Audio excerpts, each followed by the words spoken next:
Hello, mech fans, and welcome to the Valhalla Club. Grab yourself a Timbeaky Dark, set up that paint booth, open that spreadsheet, and join us as we talk all things BattleTech.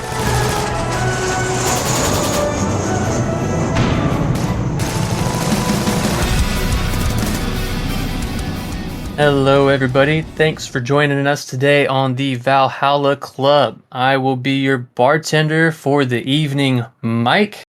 Joined with me, I've got Matt and Ben, but we've got a couple special guests with us tonight. Let's start it off with Zimmer, who's always hanging out with me on streams. How's it going, Zimmer? Hi, I'm here against my will, I think. Yeah, we kidnapped him. He was painting and dipped the tip, and we just said, "You're coming with us, bud." They stole my minis, please help. And we did the exact same thing with Brent from Oh Ma'am. What's going on, Brent? It is I, Brent. I felt like I had to do the line, you know. Well, welcome back to the club, boys. Hello. I'm happy to be here. Yeah. You better say that. That's right. All right, we've already had a guest intro from Brent, but this is Zimmer's first time on the show. Zimmer, what got you into BattleTech, bro? Well, I gotta say, it was MechWarrior 5 Mercs. Like, in all honesty, got into it. I was like, hey, this is a pretty cool video game. Wait, what's this BattleTech thing my buddy's telling me about? After that, it started my plastic crack addiction. How much time have you spent on Sarna? You know what? Maybe not as much as most, but enough that I kind of know what's happening.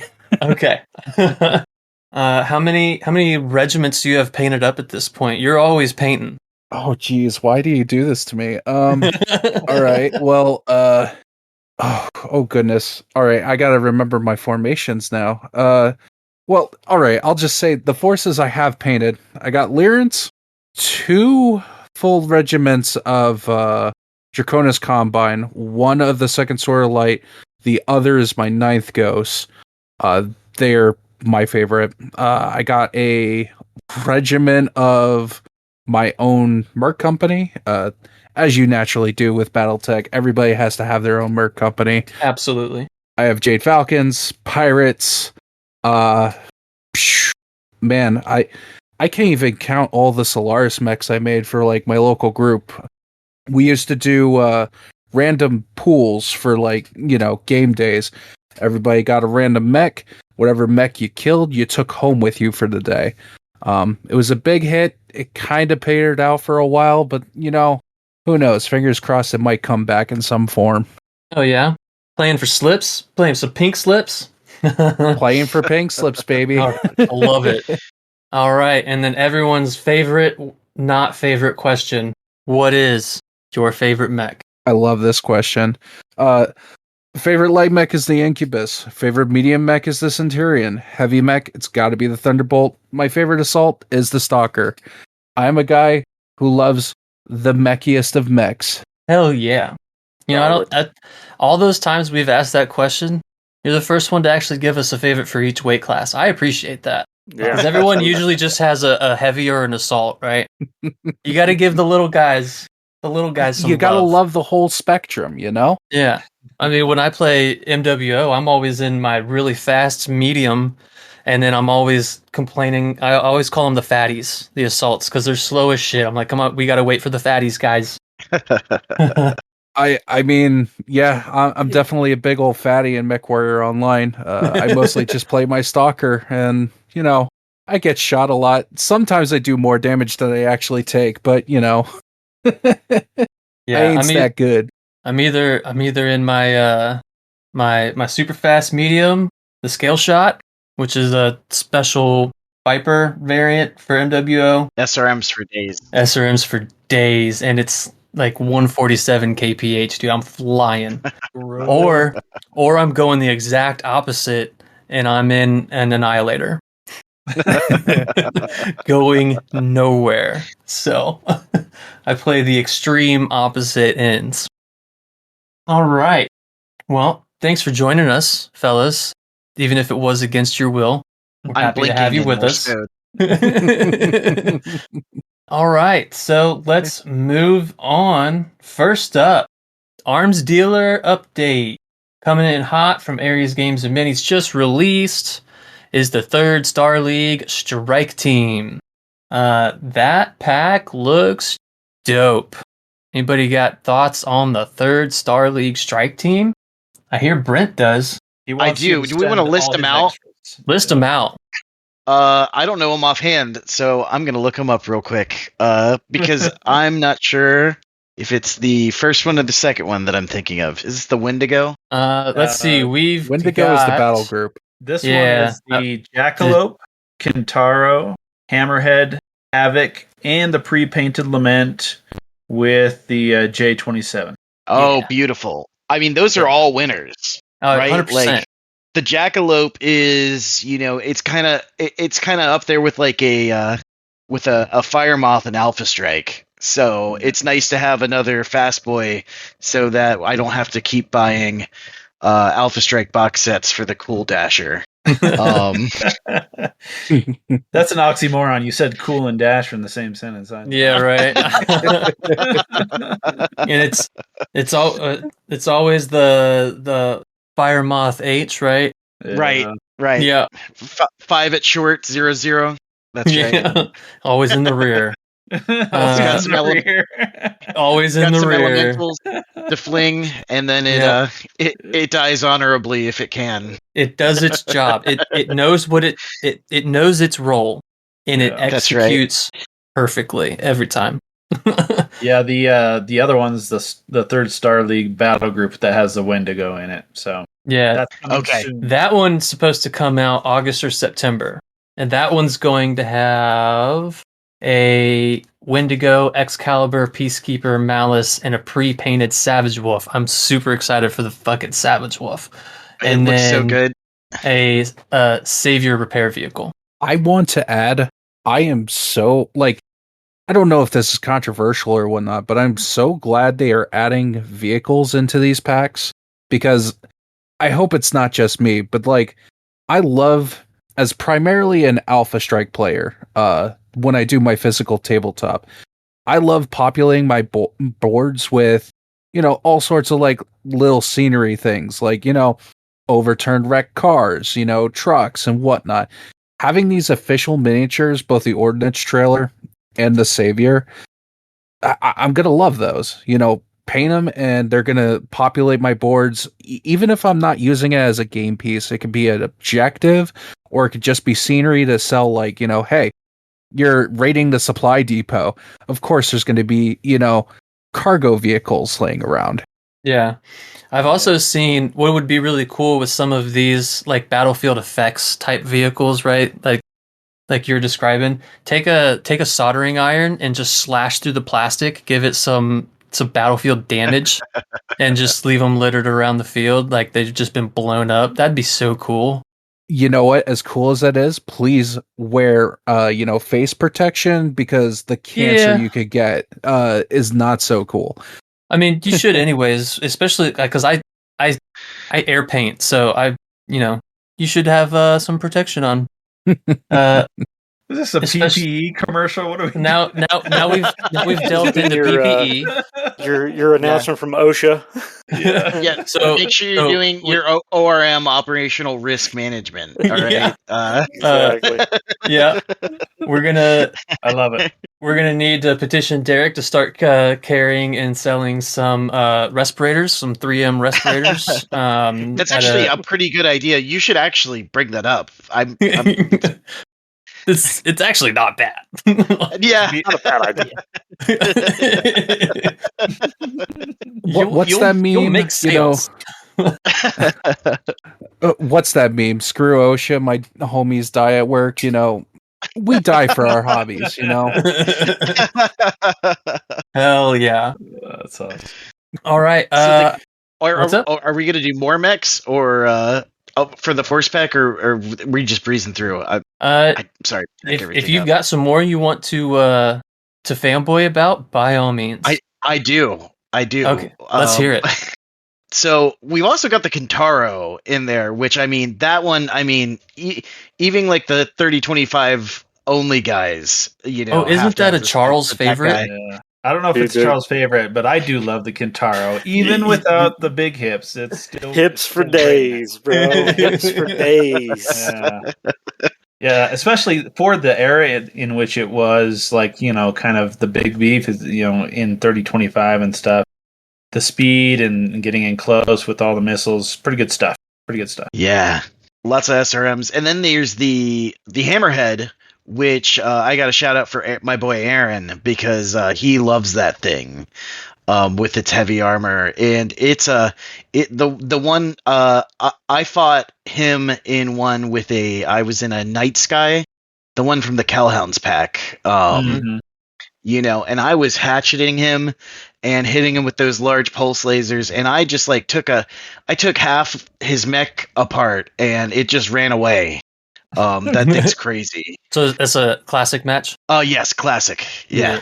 I was gonna say you taking half of it away. That's not something that happens in Alpha Strike. So. No. And I've never used the Lament, but it looks cool, and it's one of those. It's a different kind of awesome. I like the mech, awesome, but also awesome.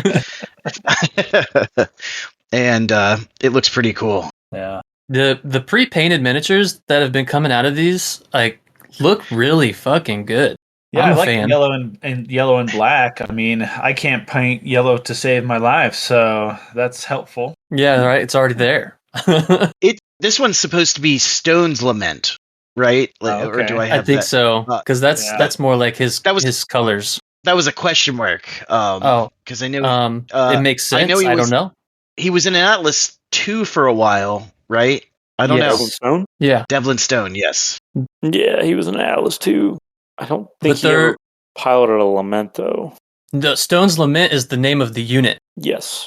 Stone's Okay, Lament is but the those- name of the unit. Yep.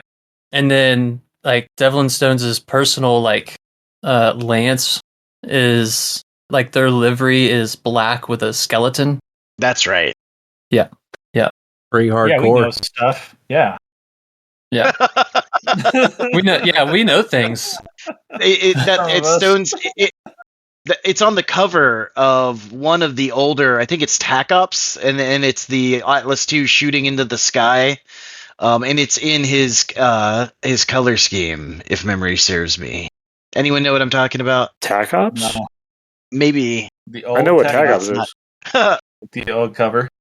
Yeah, it's the old cover back when Total Warfare had the slim Battlemaster, the one the diet Battlemaster The on diet. the cover. Drinking that Diet Coke. Pepsi free one. Yeah. Any words on the Havoc? I don't know the Havoc. The Havoc was a replacement for the Jenner, and it's a dude with 2 gun laser arms, and I think it's just medium lasers, ER mediums maybe. It's all right. Yeah, the center torso cockpit area does look kind of Jenner-ish. I'm looking It's at a the right little one. dude. Yeah. I mean, can you ever truly replace the Jenner? I don't know. It didn't. I mean- So yeah, I think you're right. There you go. You can certainly try. All right, and then Brent, let's hear about this Wendigo on the battle Oh. group.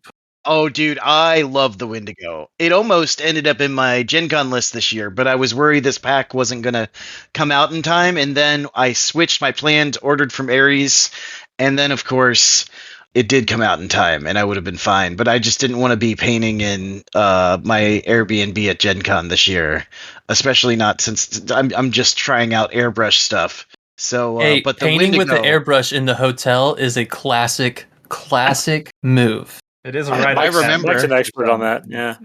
Yeah. You'll get no beef from me. I endorse it even. I'm not ready to take it to your level. That's all I'm saying. Yeah, Bro, put the air compressor in the overhead compartment of the airplane, just like I did. Okay. Wait, and really? Bring it. I brought because I air paint and I wasn't done painting for the very first BattleTech LVO, and I brought my air paints and air compressor and was painting in the hotel in Vegas. So that I happened. remember this story. Yeah. And then, so The Wendigo, however, great mech. Alpha Strike, love the B. It's jump strong and a great, especially if you're doing Clan Protectorate, it's a great ad. I'm so proud of you, Brent. You went like 15 minutes without calling it a Wendango. A Wendango. Wendango ain't my baby. Or go Australia. It's a Windingo. We're Australian with it. It's a Windingo. I like that better. Let's see. And then, so the pack's not out yet. It's ETA is August to September of this year. Close. Soon, So TM. It should still be after Gen Con. Okay. Or maybe it's going to be So one of those that, like, it will be public and, like, from the distributors after Gen Con, but I wouldn't be surprised for those going to Gen Con if Catalyst has some of them in advance for sale at Gen Con. Don't hold your breath, though. That's just a bet on my point. That's not a guarantee. I speak for nobody. If there are, though, I'm going to buy one for sure. Yeah. Get in front of that line. All right, so that should close out our arms dealer update, unless anybody else has some other points. What about Aces? When's that coming around? Oh, I don't know. Red. Ben? Possibly Gen Con, maybe. The rumors I've seen online is possibly Gen Con, but we'll see. That would be awesome. But still, don't hold your breath. Don't hold your breath. Okay. You never know. Tariffs mess with things. Yeah. Yeah, make sure to check out the recent update that Derek put out about the price increases due to certain things. But There were some things. Yep. there were some things. But moving on. So here in the Valhalla Club, we started out with going over some tabletop tactics. We did some SPAs in the very beginning. And then so we talked a little bit of Classic. We talked a little bit more Alpha Strike. And then we've done a lot of unit recaps. Or not unit recaps. We've done a lot of event recaps, especially in the first year. In about year 2, season 2, we did a lot of interviews. We did some video game talk, some video game interviews. That's where we also talked with Jason Hanza, I believe, for the first time. Season 3, we've continued on with doing some interviews. But you know what we haven't done in a while, fellas? Come back to our roots. We haven't talked about the damn tabletop game in over a year. Really?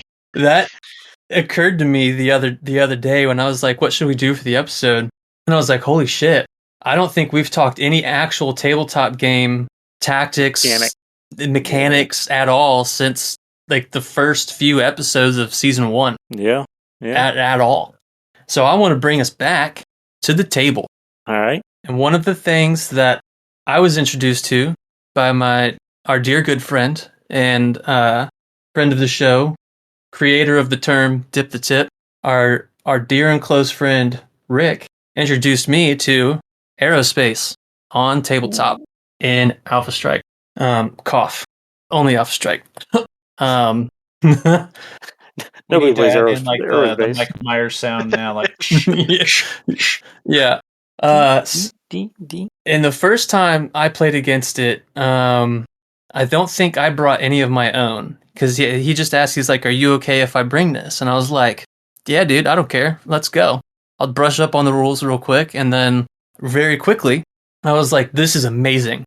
Because, and I know I've said it before on the show, it makes the fight 3-dimensional. Because now you've got to worry about what's above you and even more about what's above and behind.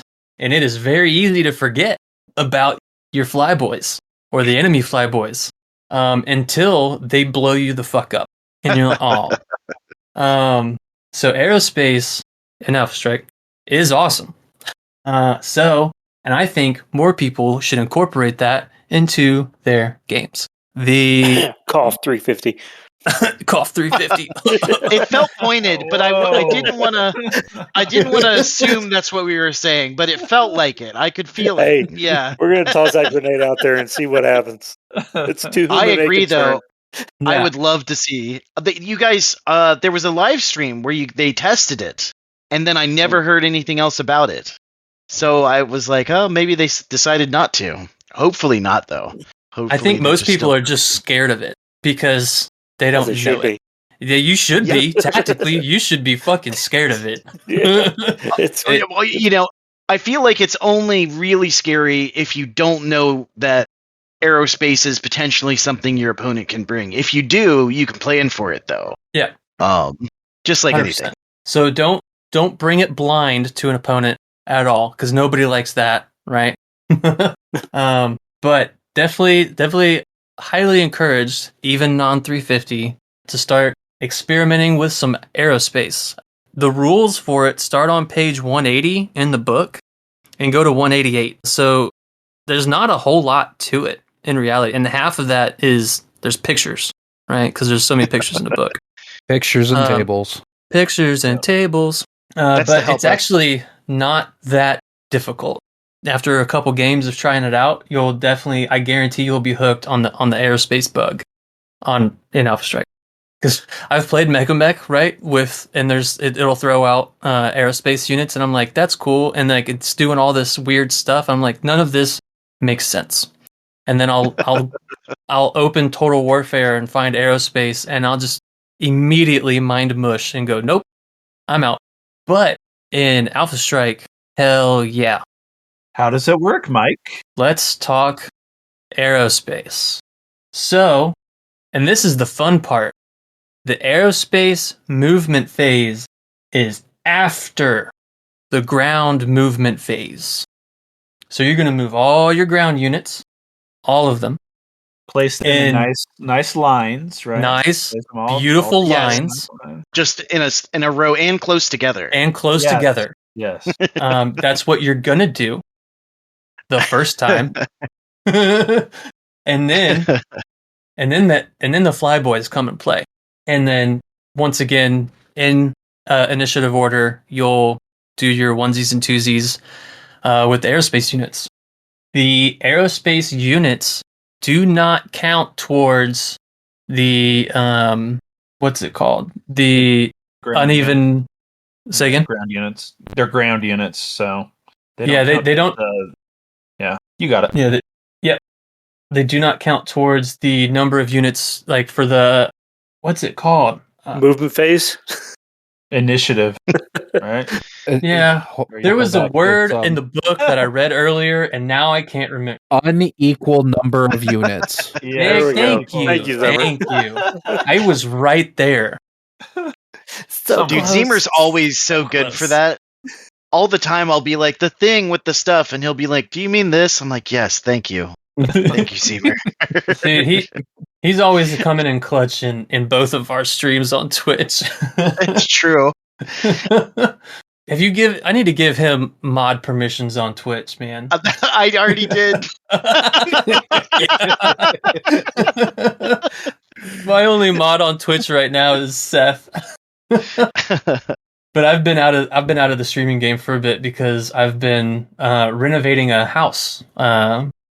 So, and I'll be halfway through a project, and the wife starts a new one, has me start a new one, and then I'm halfway through that one, and then she has me start a new one. So there's so many. But I was gonna say, I think your office is looking like a hostage dungeon at the moment, right? Oh, dude, the room I'm in is entirely gutted. I'm looking at studs. 100%. Like right now, I'm looking at studs. Not the kind of studs you find in a club, but no, very Lowe's. Yeah, pressure treated because they're exterior studs for the exterior of the house, and it's a. Next time you show up on stream, you just need to show up with like a sack on your head, and then have your wife or something pull it off. There's a new bonus to me always having the lights off while I stream. You cannot see all the plumbing behind me from the upstairs bathroom.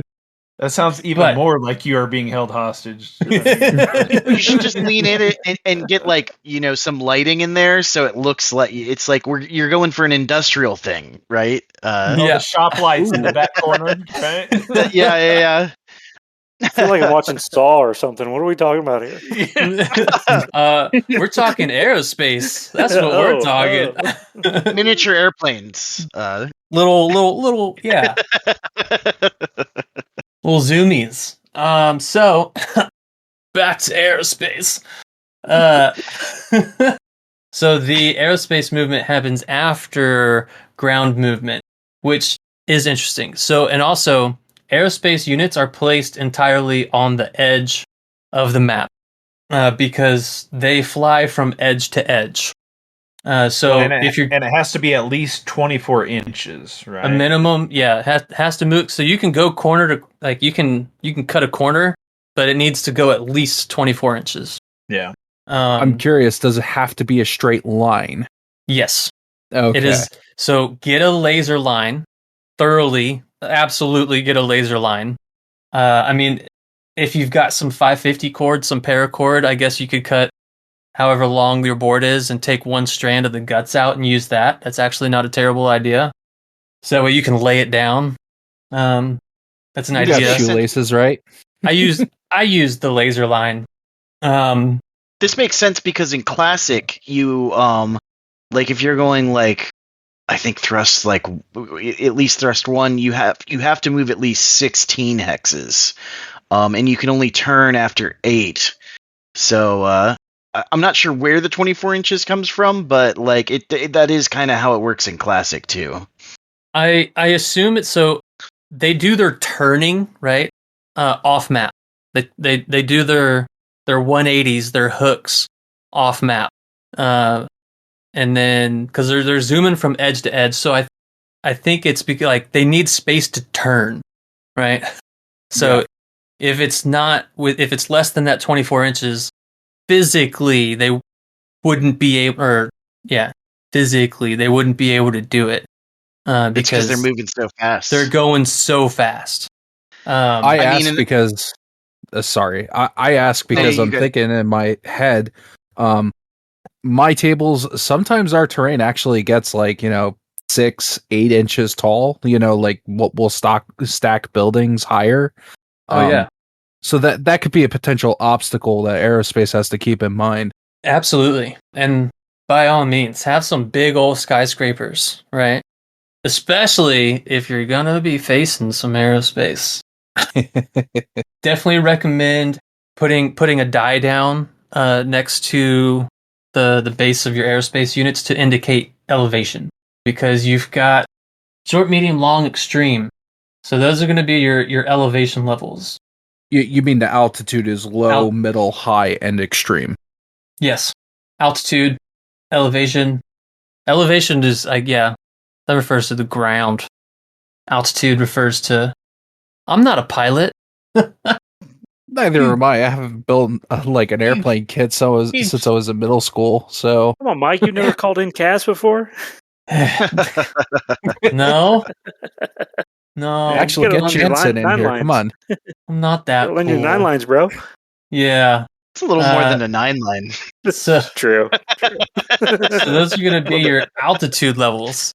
It is 6 inches for low, 12 inches for middle, 30 for high, and 48 inches for extreme. It's in the text. It's not as easy to find. It's very easy to miss. So that's the altitude I gotta levels. read. Yeah, you gotta read. It's not a whole lot, God. But yeah, they're gonna zoom from map edge to map edge. And again, the aerospace movement is after all ground movement. So that's fun. Their line of sight is going to be within 1 inch of either side of their flight path across the entire flight path. And we're just talking like aerospace fighters. We're not talking drop ships or anything like that.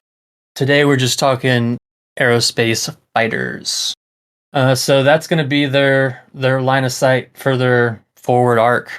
I see a lot of people mark that via like a string, or like you can just have 2 hex bases, right, from end to end, and then just remeasure. So what me and Rick did. So we'll have either like 2 to 4 aerospace units, and each one's going to be numbered 1 through 4. We're going to have one type of die that's going to indicate which aerospace number it is, if it's 1, 2, 3, or 4. And then we're going to have a die right next to it indicating the altitude at the end of the flight. And so that matching pair is going to be both at the mini itself and at the intended destination on the other side of the board. That's how we did it. That way you're not putting string all over the place, Makes especially sense. if you've got a super populated board with terrain. Again, get a laser line, my friends. So that's their forward arc. And you can do both air to ground and air to air. Air to air gets fun. And we'll talk about that in a minute. There are 3 types of attacks, 4 types. 4 types of air to ground attacks you can do. You can do a striking run, a strafing run. You can do an altitude bombing run, or you can send it and dive bomb.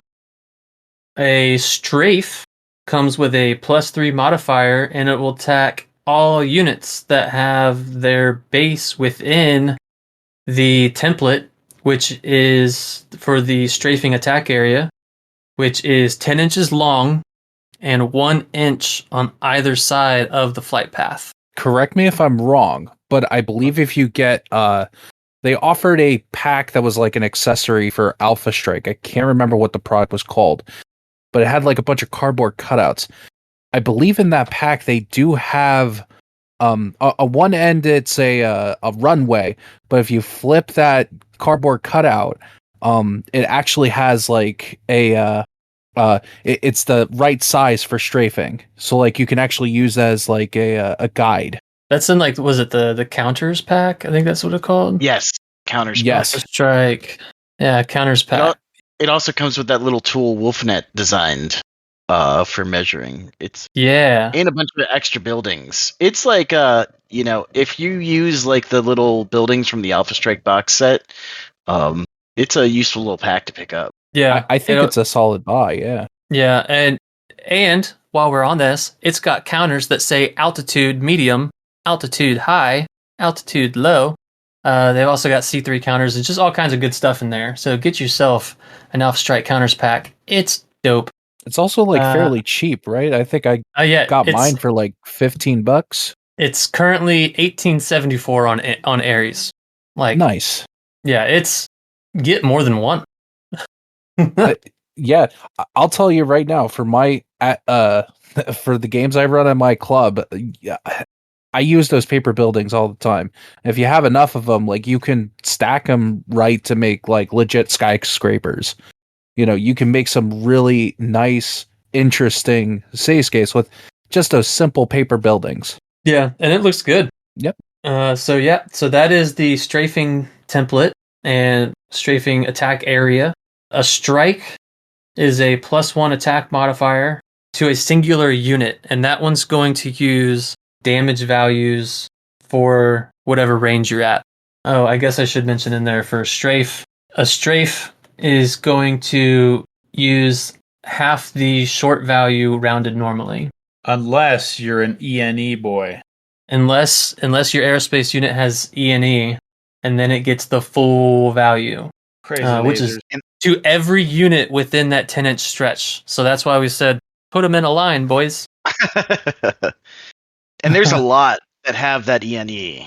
Yes, a lot there of is. Yes. And then so strike's nice and simple. You're just using the whatever altitude you're at for your measurement, and that gets you your corresponding damage value. Then we go to bombing.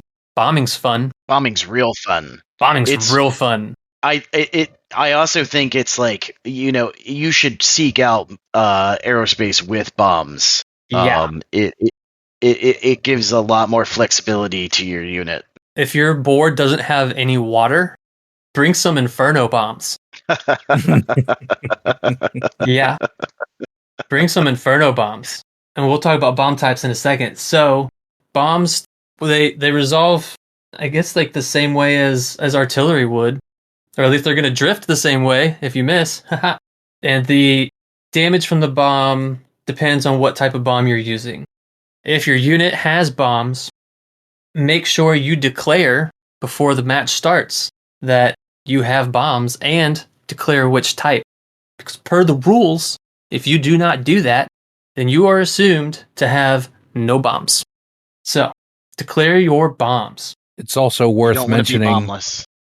It's also worth mentioning that your current thrust is reduced by 1 point for every bomb you carry. Correct.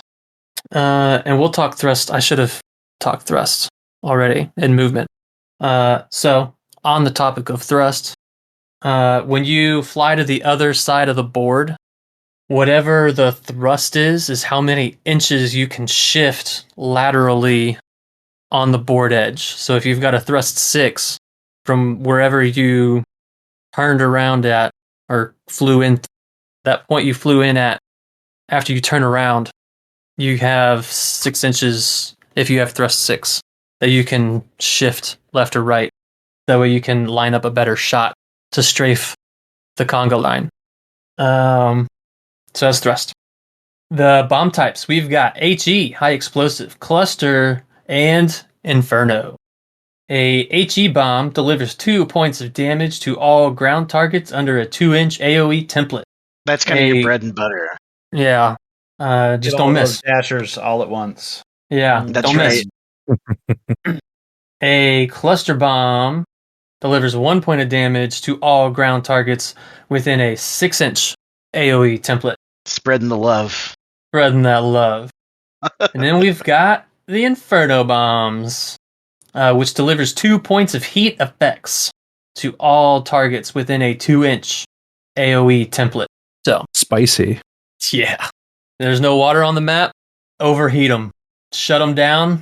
Kill them. That's the way to do it, right? Well, I am curious. You still are capped at your unit can only take 2 points of heat from heat attacks, right? Yeah, from external sources. Yeah. From external yeah. sources. Yeah. So don't drop both bombs. Oh, while we're on that, if you have 2 bombs, you can by all means drop both bombs in the same attack run. However, the center of the POI has to be a minimum of 2 inches apart. And I think So- you could see that in the diagrams on page 82, right? 182. Yep, correct. Bombing diagram, page 182. 2 inches apart. So if you're doing that with Inferno bombs, unless you really need to shut that guy down and he's close to it and you're scared one of those bombs might miss, maybe use an Inferno bomb somewhere else along your path or save it for the next run. You can I also use just- it on a vehicle. Just to add Just some saying. clarity too. So basically, if you had 2 of those 2-inch templates, right, you just stick them together, right? So they can't They overlap. could be touching. Yeah, they could be touching, not overlapping. Yeah. Which I think you should. I think you might have too if you get the Alpha Strike box and the that companion or components. Counters. Thank you. Or you could also cut it out of the back of your book. Who, Yeah, get that X-Acto knife out. Who doesn't want to cut their books? I think I have actually cut my book. I think I have. But it's a 5th edition now, so fuck. It's outdated. You could just get the digital copy and then print it out. Just print out that Yeah. page. Or Or- make a or copy cut your of the book. page. Yeah, or cut Cut your book. Cut your book up. You immediately went to destroy the book that you bought. That's why it's Time there. for arts. Time for arts and crafts. You've already got the X-Acto knife out to get rid of the mold lines. Like, just take it to the book. The book has mold lines. Is that what you're saying? I mean, it might. Wait, why are my pages falling out now? Make sure you cut towards the actual back of the book and not into the other pages. All right. That 2-inch spread is specific to an altitude bombing. If you are dive bombing, if you're dropping more than one bomb in a dive bomb, they can be directly on top of each other. Or rather, they will be directly on top of each other. Which is All right. that's spicy. That's extra spicy in a waste of an Inferno bomb. Unless you really need to, like, if he's already 2 heat and you need 2 more, and you're scared one of them might miss because you put a skill 4 pilot in there, then maybe. Remember, Hey, vehicles maybe it's take. vehicles. Yep. Yep, vehicles take normal damage. Yep. Or that, like, if it's a troop carrier, that sucks. For them. For them. Fire. Teach the tankers why the mech warriors fear Inferno. You ever been on Helldivers and your buddy calls in a napalm barrage directly on top of you? That's what's happening. Stupid mud pigs. It's not fun. Shout out to the Xbox players who are going to be dropping soon. Oh, reinforcements have arrived, bud. I can't wait. Fuck yeah. All right. So, those are the types of attacks you can do air to ground. Air to air, if your flight path crosses with an enemy aerospace unit, you can choose to instead shoot at that guy. If you're doing an air-to-air attack, it comes with a +0 attack modifier. If you are tailing the target, you get a -2 attack modifier, so that's fun. And how do you tell, Mike? Where's that at? What's the book say? Where's the book say? I'm moving after him. Got him. I believe it's establishes engagement control. Step 2, page 185. Engagement control. Yeah, me and Rick had to read that a lot because we decided. Yeah. Okay. So basically, you both make a control roll, and then if one makes it and the other one doesn't, you get to tail the other guy. You know, the other aerospace fighter, and that gives you a -2 to your target. So yeah, if you don't make a control roll, then you can't attack. So it sucks for you. For a brief moment in time, those 2 aerospace fighters where the lines cross are doing dogfight time. Yeah, they're just doing loop-de-loops in the middle of the air until the battle's over. They're both rolling 2d6 in their cockpits, right? Yes. When I was reviewing aerospace rules before the show, I didn't get this far, and I forgot about engagement control. So thank you, Matt. You got deep into the Inferno bombs, but that's as far as you went. Really deep into Inferno bombs, and I forgot about air-to-air. It is fun, though, because both can fail, and then neither can attack that turn. Although they can still attack the ground. They just can't attack each other. So yeah. There are still options if you miss the air attacks. You could try and do that and then be like, well, I suck, dogfighting. I'll just try and stuff on the ground. Which is kind of neat that you get kind of a second chance to still do stuff if you put yourself in the right place. But yeah. Well, I mean, with that, then I would probably just always try to shoot down my enemy aerospace fighters first and then be like, oh, I guess I'll shoot the ground. Well, yeah, and that's going to come in. Exactly. That's going to come into like how you combat this. How you're going to defend against it. Are you going to try and go after their aerospace? And is that your tactic, or do you use? We'll talk about flak and whatnot later. But yeah, so that does play into it, really. Yeah, and then so out of all of these editions of Alpha Strike over the last few years, everything's received love except aerospace, and I think that's because nobody uses it. So play aerospace, give feedbacks, and maybe because that sounds like something that may be a smidge. Like maybe you have to choose one or the other. Like you made a piloting decision to shoot the other aerospace fighter, and you sucked. So just continue on to the other side of the map, sucker. Sucker. Now there is something also to keep in mind when you're engaging, when 2 aerospace are engaging, even if you end up being the one that's being followed, most aerospace fighters have rear special abilities. It's true. Like a large amount of them. It's fairly common. So that's going to be useful in dealing with those those pesky tailors. Things to consider when building that force. Yeah, because if you lose the engagement control, you can still attack just with the rear because you're in front of him, right? as long as you make yours, but don't yeah, so long as you've got a rear special. Yeah. And you do not have to be on the same altitude. So if you're at medium and your opponent's at high, then you're just going to do math and go from, because your medium altitude is 12, and then the enemy is at 30, so you're going to do math and determine your range, which should still be medium. All right, so, and that was the other attack type.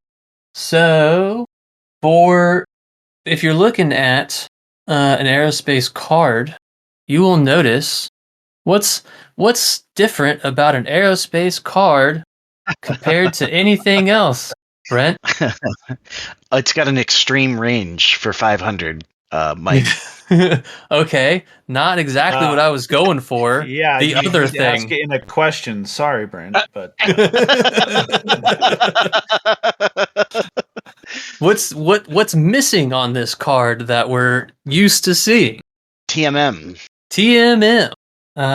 So that will throw a lot of people off initially, and that's because if you were to give an AeroSPACE fighter a TMM, like they're moving so fast, they're flying board edge to board edge, and your Dasher H is getting a TMM 4 running halfway through the map. So if we were to go from long edge to long edge, so now what, your AeroSPACE fighter has a TMM 8? No, I don't think so. Nobody's hitting that, not even with flak.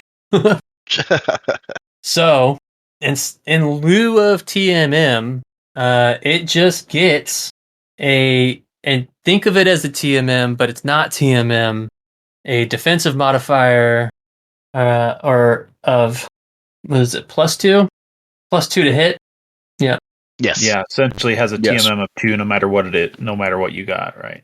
So no matter which altitude you're at, you are receiving a +2. And if you're looking at your Seder table, that is going to be under target modifier. Yep. So let's see. We've got target movement modifiers, which would come into account for striking.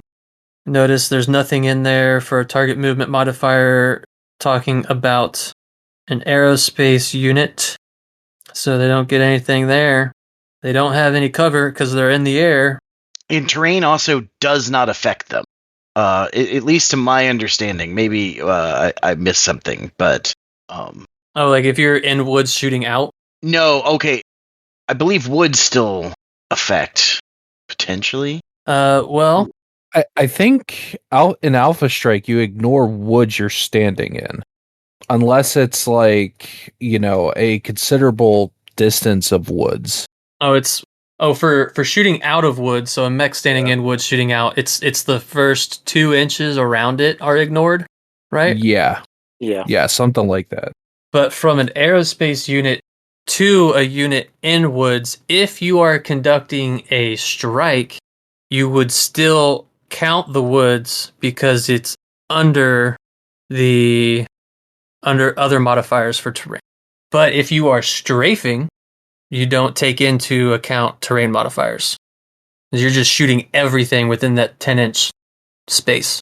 It doesn't matter what it hits. You get a laser. You get a laser. You get a laser. Yeah. Use strafing sound now. That's what airborne units always have line of sight on ground units, with the exception of being inside structures and wooded areas. So even if you're hiding behind a building, that's not going to do anything for you, right? As long as if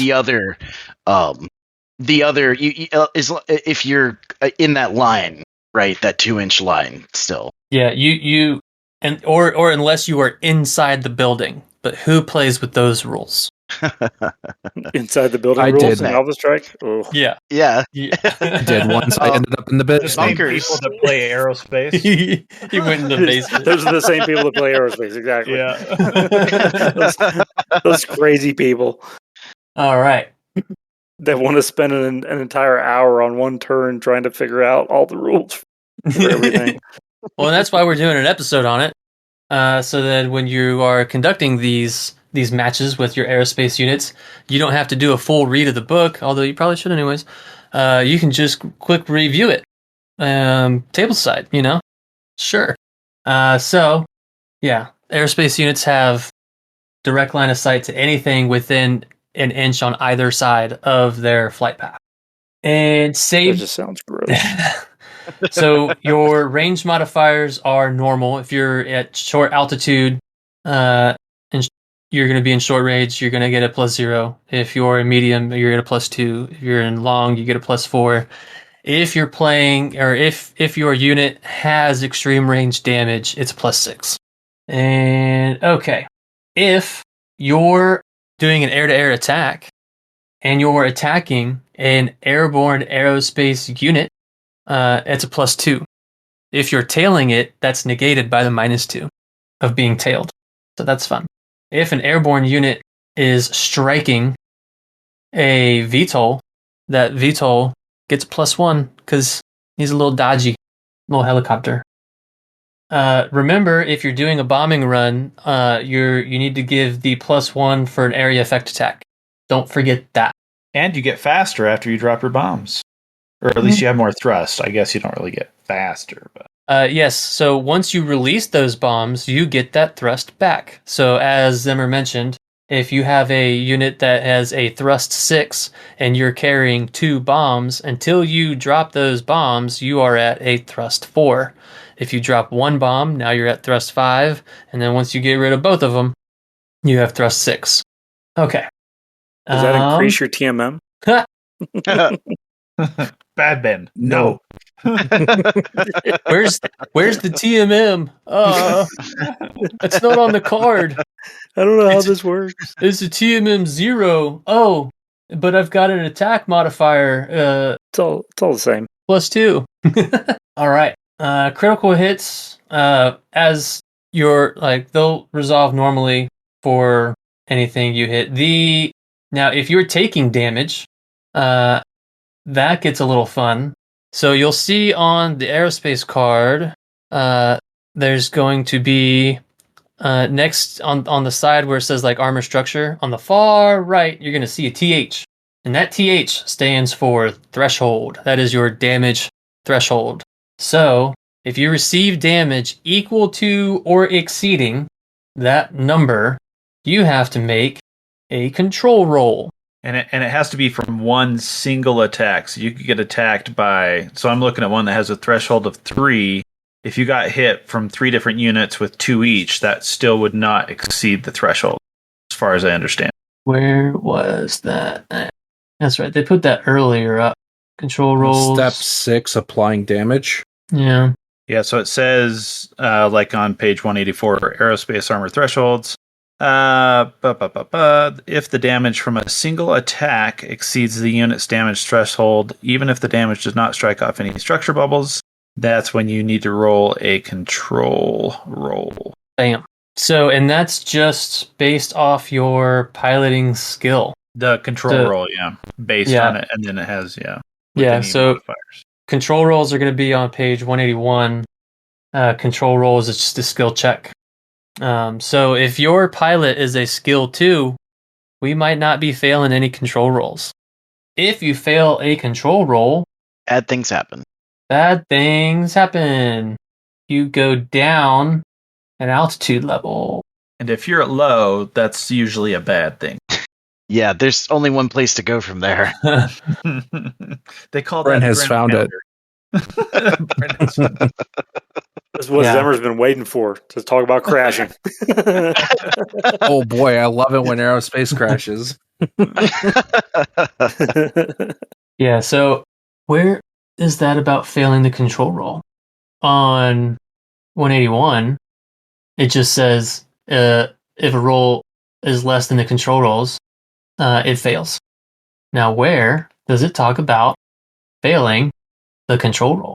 If you're listening to this, go ahead and send us an email. Let us know you found it, because Mike will never find it. It's in here, because it has to be. Armor thresholds. Boop, boop, boop, boop. Oh. Any airborne unit that suffered damage during a current turn must make a control roll during the turn's end phase, or lose altitude. Unless overridden by special ability, all damage inflicted during the combat phase takes face during the end phase. This includes all critical hit as well, and all units that are destroyed must be removed from play. Any airborne aerospace unit that suffered damage during the current turn must make a control roll during the end phase or lose altitude, applying a +2 modifier for atmospheric flight, and another +2 modifier if the unit has suffered a thruster critical hit. So if you fail a control roll, you have to lose altitude. And your control roll, if you are in Atmo, will be pilot skill +2 for being in Atmo. So if you're skill 2, you have to be a 4 or better, or you will drop 1 altitude level.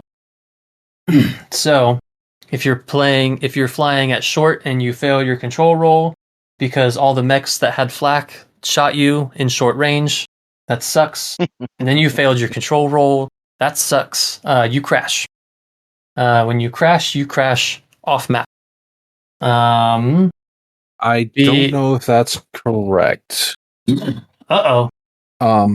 Like if you're destroyed by the attack, like outright destroyed, the crashing rules mention that like an aerospace fighter is just vaporized, like it falls harmlessly as debris to the ground. The only exception to that is going to be dropships, which are also covered under aerospace rule, but we haven't brought that up yet. Yeah.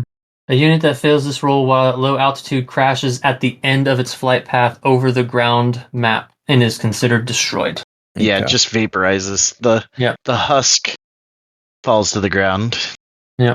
To shreds, you say. Poof. So don't fail your control rolls, and remember to apply that +2 for being an Atmo.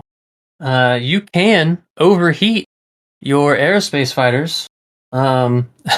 So that sucks.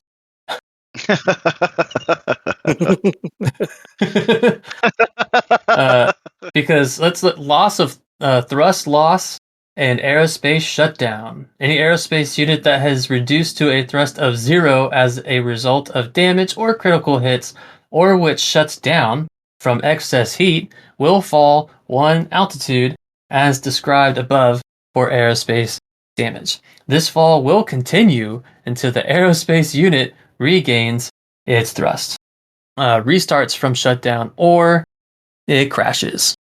Womp womp. Yeah, no vroom vroom, no fly, you know? Yeah.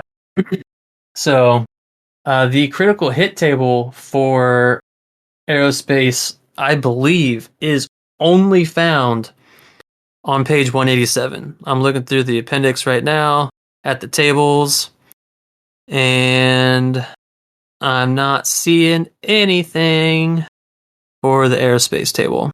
Yeah, and it looks relatively similar to the vehicle critical hits table as far as the aerospace goes. Dropship is a little bit different, but for the aerospace, it kind of seems quite similar to the vehicle control critical hits table. Sorry. And if I'm not mistaken, unlike vehicles, aerospace do not deal in motive hits. They just deal with control rolls.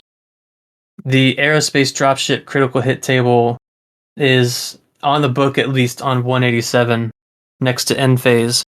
And yes, aerospace units do not take motive system damage. They just deal in control rolls. Yeah, the only type of units that deal motive system damage is tracked naval, wheeled hovercraft, and VTOL. Wiggy. Only control rolls here for the flyboys. The real flyboys. Not you helicopter pilots. Or wigs. Sorry, Rick. They're kind of...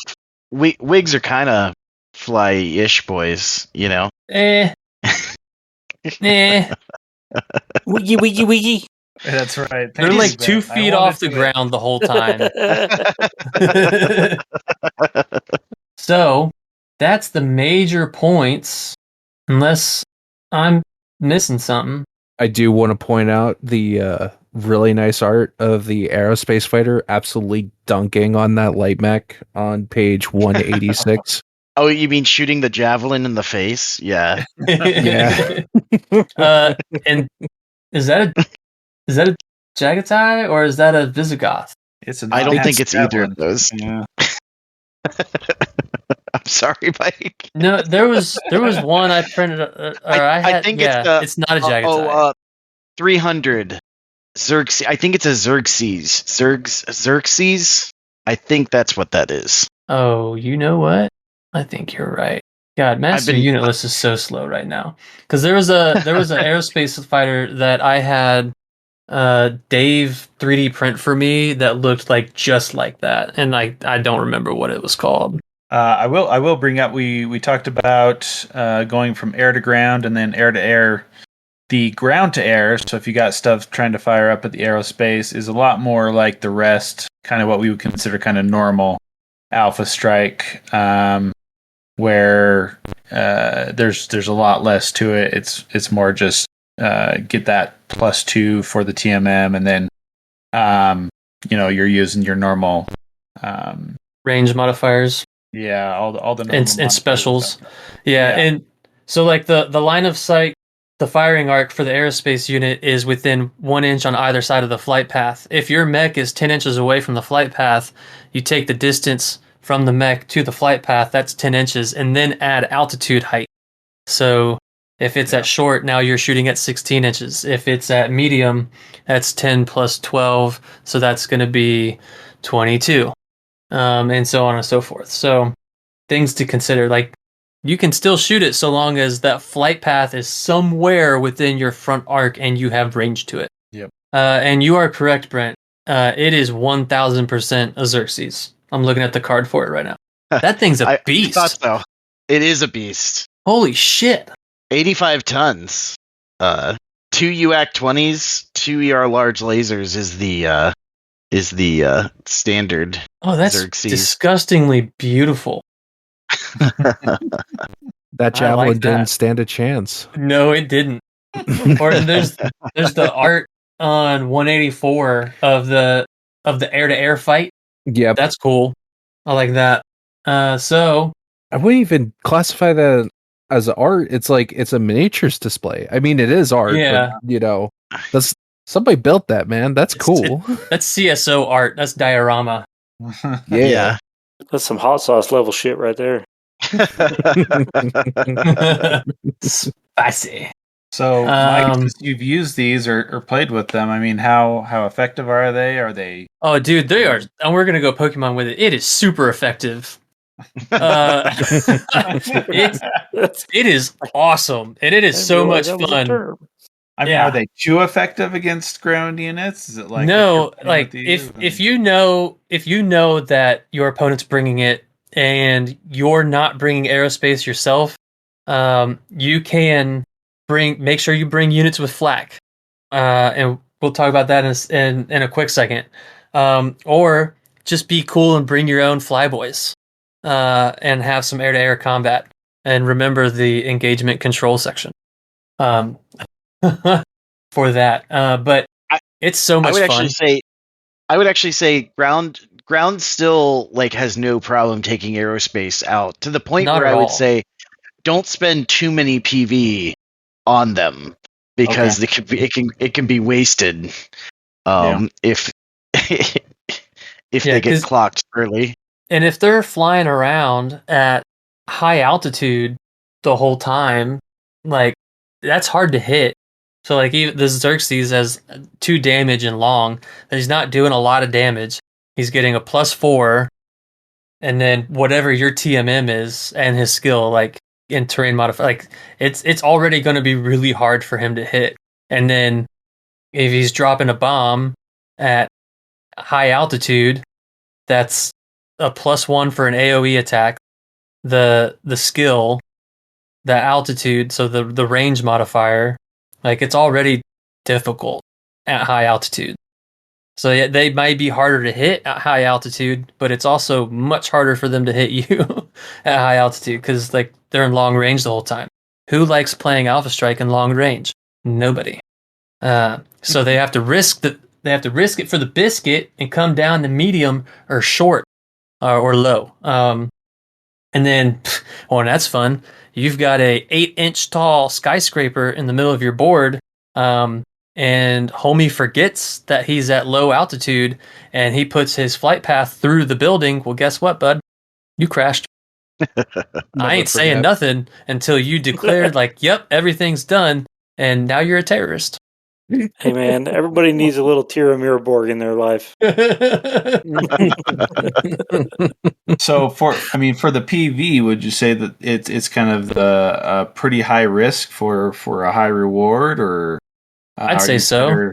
Yeah, because like it was really fun. The very first time I played Rick against, he brought his AeroSPACE, and I knew, it takes a second, a couple games maybe, if you were me, to get used to thinking, like I said, 3-dimensionally and constantly remembering. So like I'm used to playing just like force on force, and all my units are constantly facing forward. And then here his guys come right behind me. He's getting rear arc strikes and all this at low altitude or like whatever, and just because he's like, all my stuff's on a line. He puts his unit in low altitude in a straight line, but behind my units, so I can't shoot him. He's in short range, dealing short range damage, which for most of these AeroSPACE fighters is a lot of damage. Just wrecking the back. So now you've got to think about, covering all angles. Mm-hmm. And you get hit once or twice like that, you'll get a lot better about intersecting fields of fire. That's for you. That's for you Marines out there. Thanks, buddy. Yeah.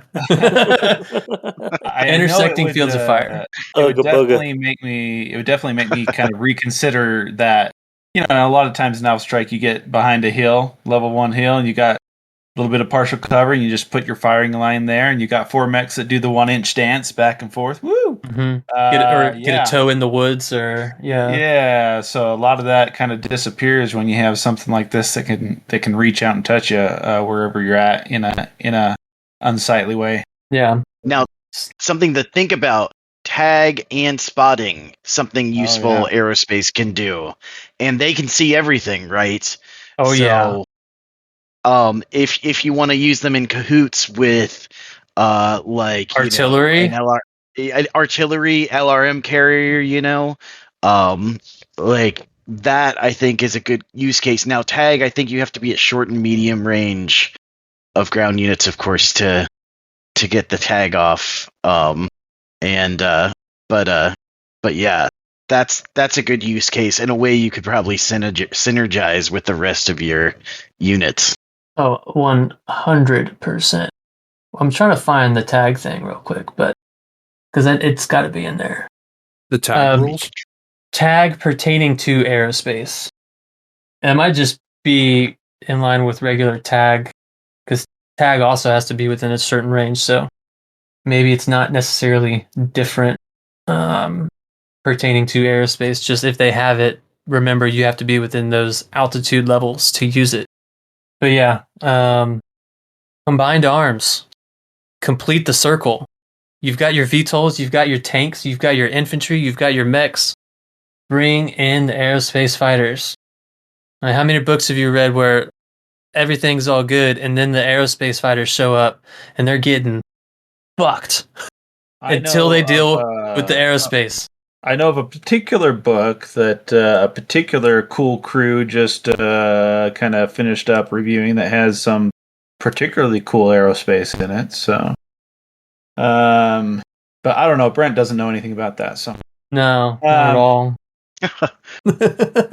I'm sorry. I was looking up tag stuff for I didn't hear anything you said. What? I messed up the bit. What was it? No, that's okay. I was just saying that there was a cool crew that just reviewed some a book with some AeroSPACE in it. So that's true. That's true.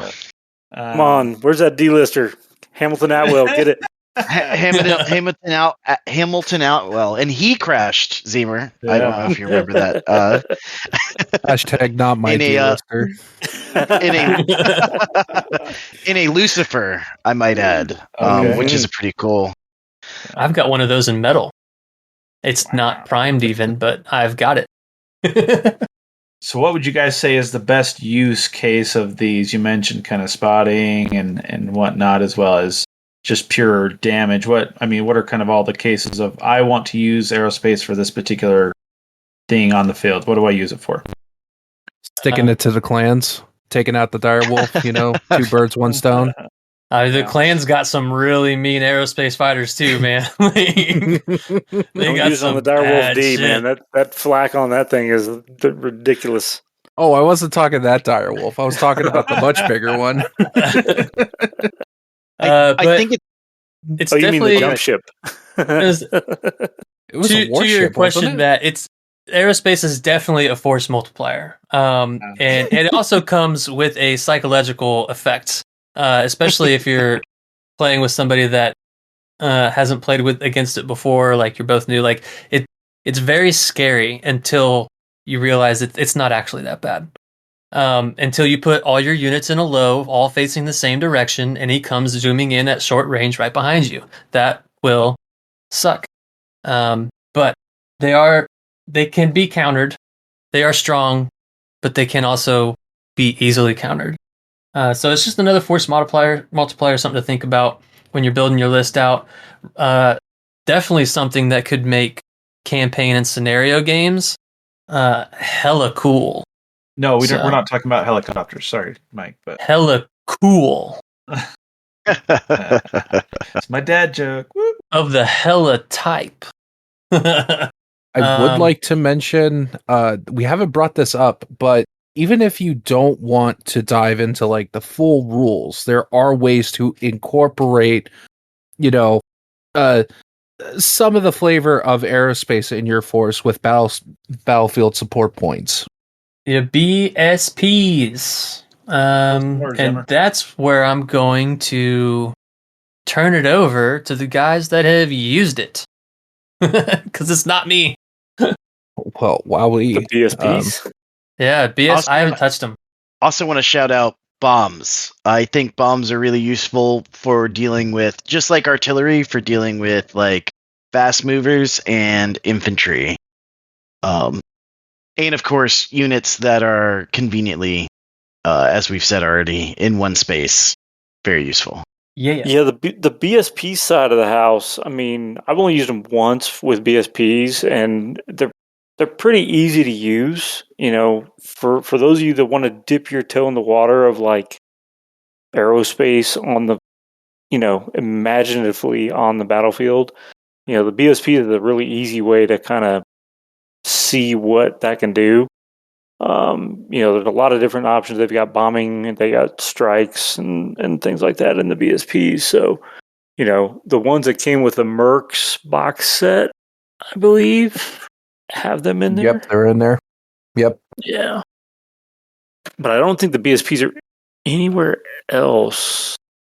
So there is battlefield support in the Alpha Strike Commanders edition on page 55, at least the edition I have.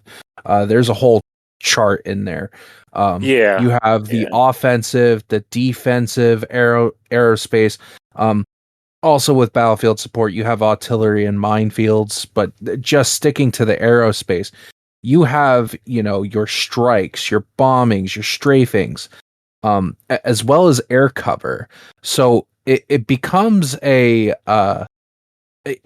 psychological game, especially if you get the physical cards the Catalyst sells.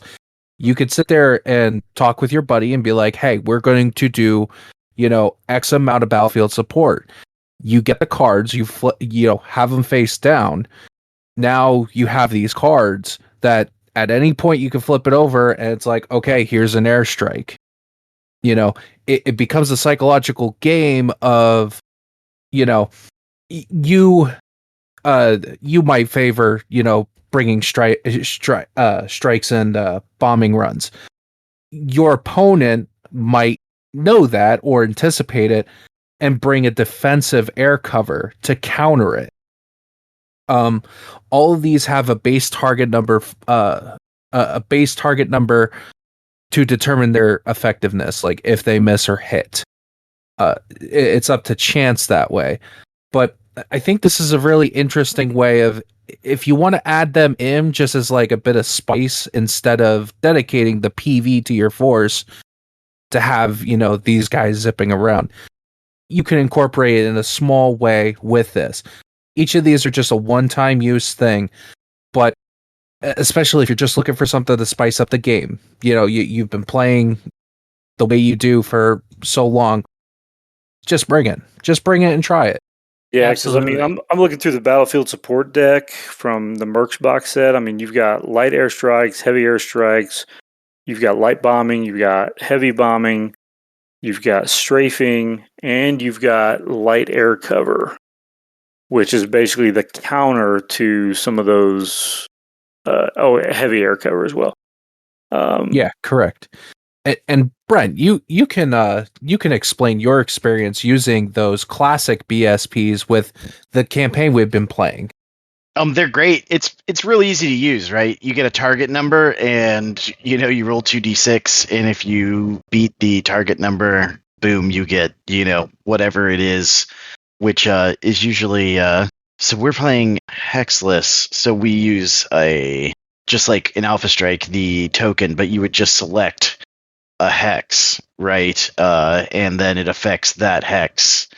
I believe it's, correct me if I'm wrong, and I might be misremembering this, but I believe it's a 1 hex and then the hex touching all of them in hexed for like the strikes. I believe that was the bombing you're thinking of. I don't know if you used. Okay. Yeah, I remember you did. You brought like strikes or something, and it did kind of come in clutch for your last campaign game because I used it on a VTOL, which was nice because it negated TMM, right? So I didn't have to deal with the 4 TMM that it gets. Yeah, it was 4. Yeah, it was like 3 or 4. That same VTOL that you chased down with one of your mechs, and you couldn't hit it. That air cover came in. That airstrike came in. It cleaned it up right for you. It was no longer an issue after that. Yeah, which was good because unfortunately my javelin just could not, to save its life, hit it. So, kind of same deal there. You're able to take out those high TMM units, like those pesky fire moths and fireballs, and soon, probably jackalopes. Real soon. So, I'm all for proliferating new weapon systems, right? So today we're talking about AeroSPACE, but at the same time, in a countering sense for AeroSPACE, maybe bring some artillery units, and then maybe even consider dipping into some optional rules. And in those optional rules, we have alternate munitions. Now that's exciting, because what type of alternate munition could an artillery unit take? Aero 4 air defense. Yeah. So any unit within 24 inches of that is considered to be in short range. And it gets a -2 target number modifier when applied. Otherwise, the attack's made using the medium bracket. Backing up. Air defense Aero 4 missiles require the ART AC or ART AIS, which is just Artillery Clan Artillery Intersphere Specials. These missiles are used to deliver direct fire ground to air against any airborne targets, resolving all damage from a successful air defense Aero 4 attack during the combat phase in which it is fired. And in place of the artillery attack rules, air defense Aero 4s are resolved as standard ground-air weapon attacks. If the range to the target is less than 24 inches, the range is considered short. Otherwise, the attack's made using the medium range bracket. An additional -2 target number modifier is then applied to represent the improved homing capabilities of the Aero missiles. Bring artillery, bring Aero 4, shoot them down. It deals 2 damage on a successful hit. It doesn't take a lot of damage to bring down most AeroSPACE fighters, or most thresholds are 2 or 3. So you see a damage threshold 2, that Aero 4 lands. Now he's also got to make a control roll, which is that pilot skill +2 for being Atmo. He fails it, he drops a level, he crashes or is just really sad about it. Something to think about. So how else do we defend against these flying monsters? Yeah, how do we counter it? Don't do like the campfire and everyone like sits around in one spot. Like I'm getting that. Spread out, intersecting fields of fire, and maybe have at least 1 or 2 units that have flak. What does flak do? What does flak do? Ben. What does flak do? Flak allows you to shoot at enemy aircraft or VTOLs. I'm more familiar with VTOL side of flak. Let me double check the flak on AeroSPACE if there's any difference. I don't think there is. It should be the same. It's just an I believe airborne. it's still a -2. It's not necessarily a -2. It's like a if you miss within 2. If you miss within 2, everybody equates it to a -2 basically, which is kind of what it is. But yeah, I do. If you miss within 2, it still hits. So, or the flak damage that's listed under the flak special. Right. So your Jaeger mechs, your partisans, your all the stuff that has flak. He started that list with a Jaeger mech, bro. Damn right I did. It's like quintessential Fed Sons mech, buddy. Oh, okay. Everyone, remember to join the Discord so you can hate on Ben. Exactly. Hey, you know what? Everybody loves a little hunter mech. But yeah, it's all your stuff that has flak will help you shoot down some of these flying mosquito things that are coming at you. Yeah. And I feel like even if you're not dealing with AeroSPACE regularly, you're probably at least going to deal with VTOL. So it makes sense to, if you got the room, throw in a unit with flak anyway, just in case. Absolutely. Yeah. Dave never brought units with flak, and then I started playing with a lot of VTOLs, and then he started bringing every single unit he brought would have the flak special. Yeah. Because he hates VTOLs. And I made him hate them. But yeah, so speaking in regards to like counters, yeah, your flak, think about alternate munitions with artillery so you can bring Aero 4. And make sure you've got some units that, can shoot maybe long range a little bit. That helps. I would present the humble urban mech, the UM63, with that beautiful, beautiful LB cannon in it. Pretty solid. What are some other units that we have found prior to recording that are beautiful anti-air, anti-aerospace units? The Marauder 2C4. Yeah, Marauder 2C4 is pretty solid. 2 hags. Yeah. In the arms, so it can aim them up there, aim at those flyboys. Your Daishi or Widowmaker, or Direwolf, my bad. Your Daishi Direwolf D is a 5.55 flak. That thing is ridiculous. That's gross. Demolisher Clan 330 flak. It's fairly and it's cheap. a Demolisher, which is that's a win-win. Yeah. Yeah. And we have Demolishers in plastic. Yeah. With that Demolisher, it does 3/3 flak, but I think its normal damage is 6/5. So even if you're not hunting down VTOLs and AeroSPACE, like you don't want to round the corner and find that. The Kraken 7. Yeah, the Kraken 7 is good. The Regent, which is in plastic. Ooh. The Regent C is flak 322. Nice. Man, there's too much clan equipment around here. So I'll throw up the get your filthy clan. Anyway, the Rifleman RFL 7G. I believe that was a Merrick design with the silver bullet Gauss. It does 2 flak across the board. So it might not get past the threshold 3s, but everybody needs their Davis McCall on Verthandi shooting down that AeroSPACE fighter, Yeah. The Rifleman was what the The Rifleman was the quintessential anti-air mech in the Fourth Succession War-ish era. It had a specific targeting system Yeah. that helped it shoot down aircraft. The D2J. There you I go. was about to say, Brent, do you know it? I feel like that was a trivia question that Kanan asked. You guys tell Kanan for me. I did good. Wait, you saying We're having Kanan our doesn't own listen to trivia the session. show? I have no idea. You should give him a hard time about that too. Yeah. Another honorable mention, the Partisan tank. That's one that Dave started bringing a lot due to my VTOL business madness.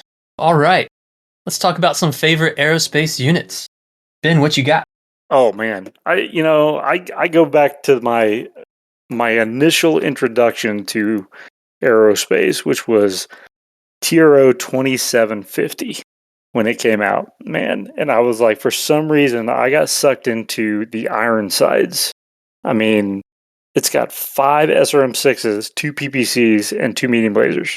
And it's just a 65-ton aerospace fighter, Got a thrust of 6.9. I mean, it's pretty solid, I mean, who doesn't want to be able to throw like a flying SRM carrier out there, Oh, and I love my SRMs. Exactly, I fucking love SRMs, dude. I mean, there's 24 missiles coming at you. Like, probably in your back, because it's an aerospace fighter. Yep. Womp, That was womp. always my favorite, it was just the Ironsides and the way it looked and the art for it and everything else, The Stingray is a solid choice. I always liked the Stingray, because that reminded me of the G.I. Joe X-07 fighter jet that they had back when I was a kid.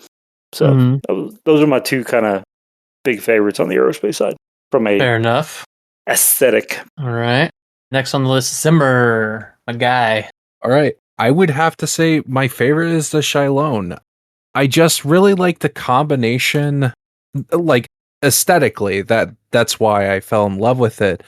Even before I got into books or anything, like something about that flying wing aesthetic with also the gull wing pattern, like the old.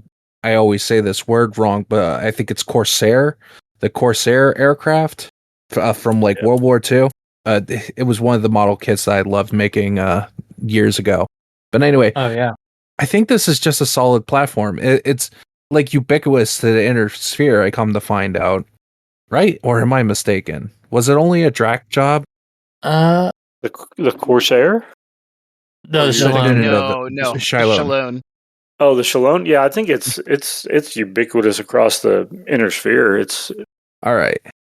But yeah, I also think like your like standard variant with the large laser, LRM 20, meme lasers and SRM, like that's just a good loadout to have. So, after getting into the lore, this was the first aerospace fighter I actually bought for myself. Again, just based on looks alone when I was starting to collect the miniatures. I was like, oh, this is a cool spaceship. Like, I don't know when I'm going to use it, but I want it. But getting into the fiction, pour one out for Tyr Mirrorborn. I absolutely love the moment in MechWarrior 5 Clans. I think, that gave me goosebumps, man. That Watching cinematic that was cutscene. beautiful. Oh, Yeah, dude. Yeah, They did thoroughly such a good agree on job. the goosebumps.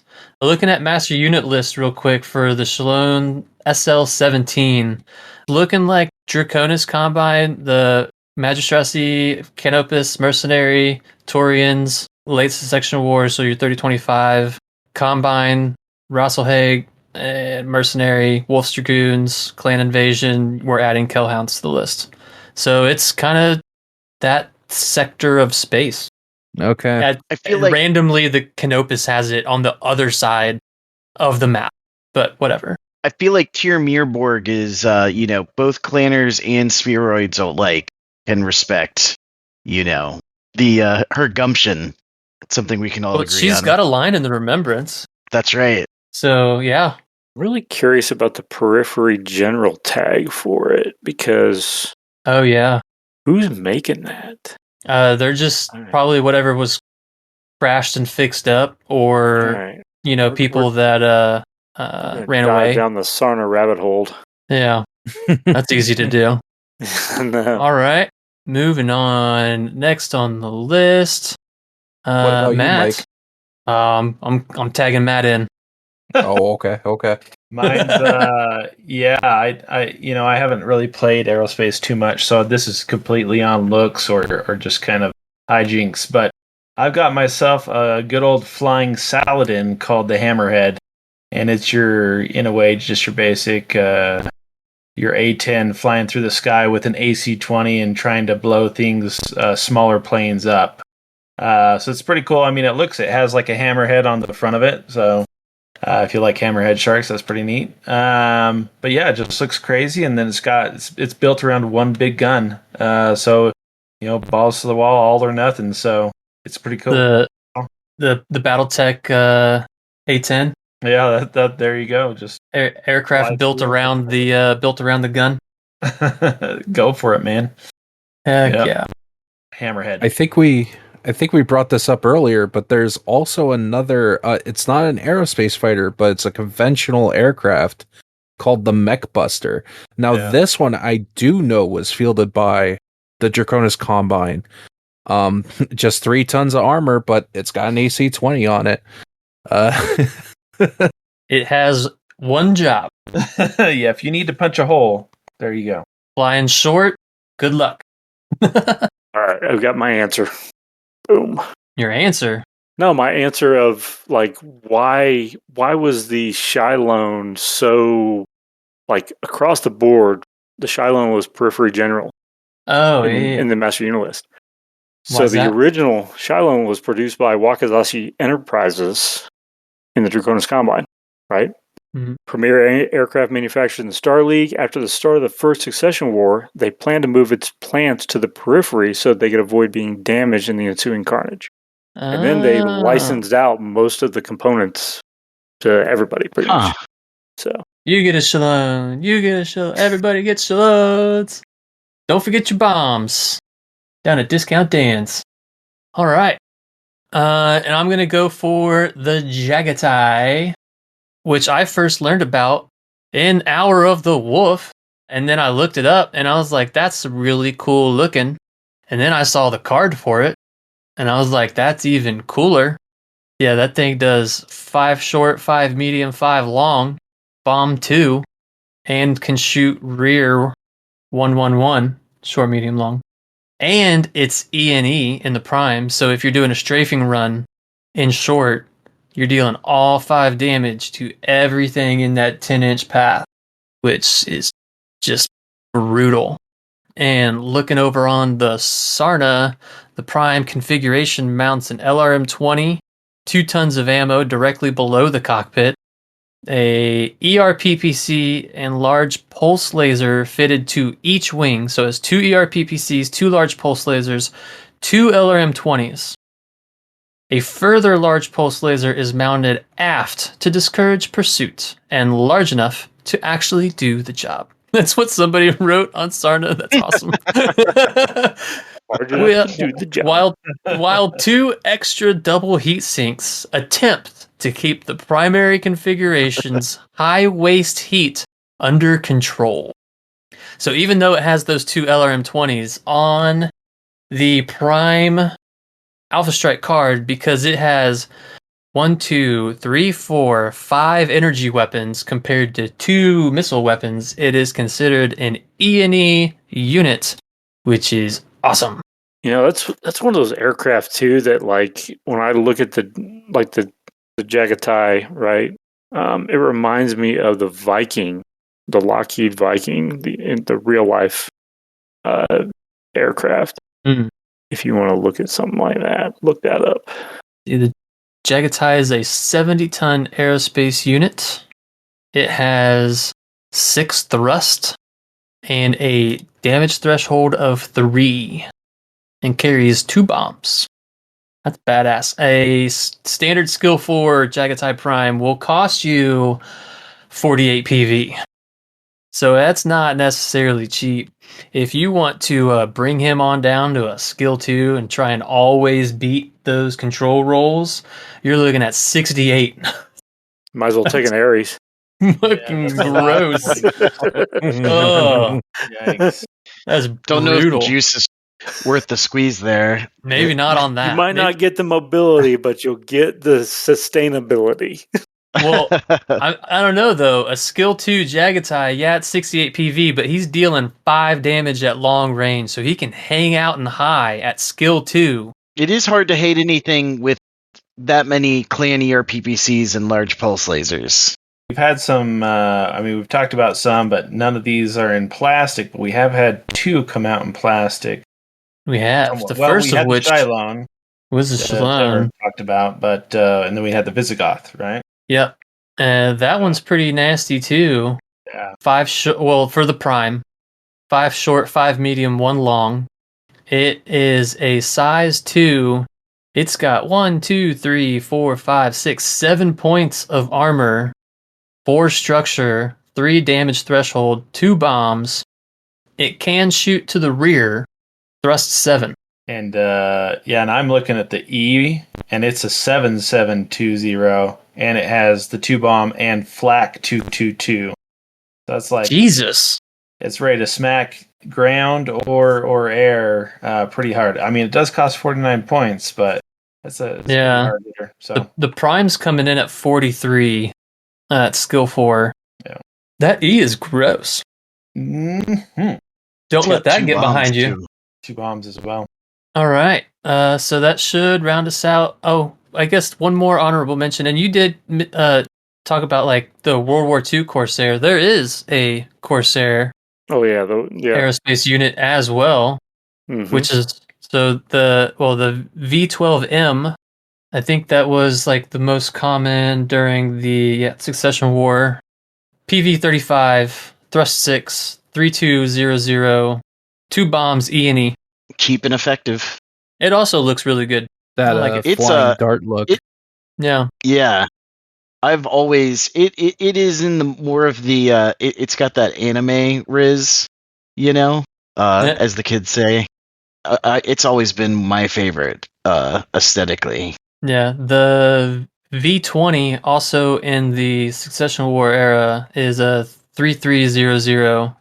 Pretty good armor. Also 7 points armor, 3 structure, 2 bombs, 34 PV. It's pretty good. Damage threshold 3. All right. That should round out our talk on aerospace units. 'Cause we were getting back to the tabletop this month. Back to the beginning. Back to our roots. Why do we love this universe so much? Well, it's the game and also the books, but like the game. It's true. It's true. That's your rough, down and dirty on aerospace. Again, proliferation of weapons, folks. Bring artillery, bring aerospace, bring tanks, bring VTOLs, bring everything, and have fun. It's your infantry. Yeah, it is one of the strengths I think of Alpha Strike is that the rules are streamlined enough that all these things don't make it too much more complicated to bring on if you're kind of comparing it to classic BattleTech. So I think it is a great way to have that combined arms feel to everything. Yeah, once you've played, your whatever you normally play, right? Enough that Stand-up fights every week. you're super comfortable with it. You've got the rules memorized. Spice it. Add in one new element. Like add in that VTOL. Everyone's kind of done infantry at this point because of the elementals, but if you haven't, do that. Elementals, anti-mech attacks, dope. Add in your vehicles. Add in your flyboys, your artillery. Once you're comfortable with whatever, like add that next element, and then maybe go into your special pilot abilities, formation bonuses. Those are fun. But yeah, spice Kind it of like up. prison sex, folks. Sometimes you got to spice it up. There it is. You must have hung out with John today. I did hang out with John today. Oh, there it is. What's our drink of the month, Ben? Hey all, this is Ben here, your BattleTech Master of Spirits. Get your mixers, liquors, shakers, stirrers, and strainers ready as we cover this month's BattleTech Drink of the Month.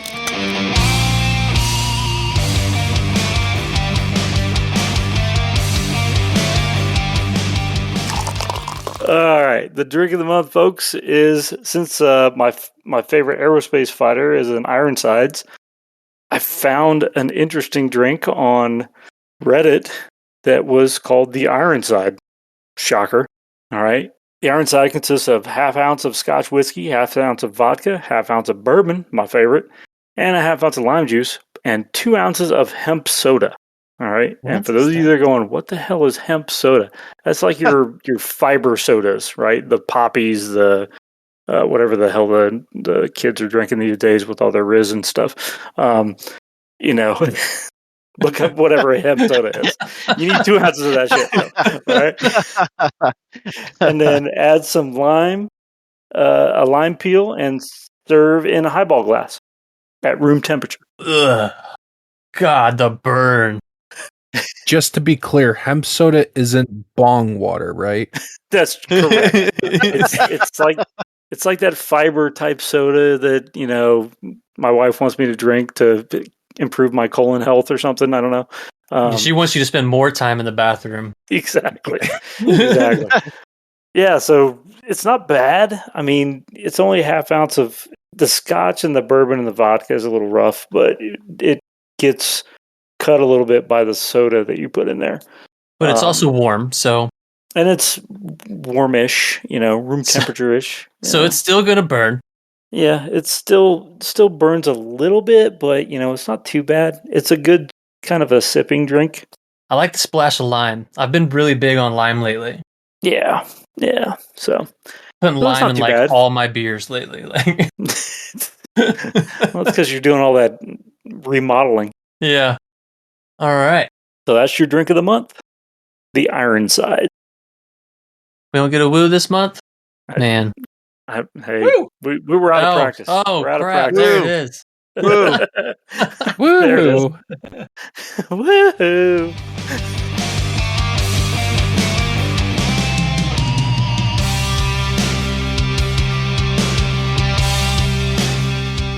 All right.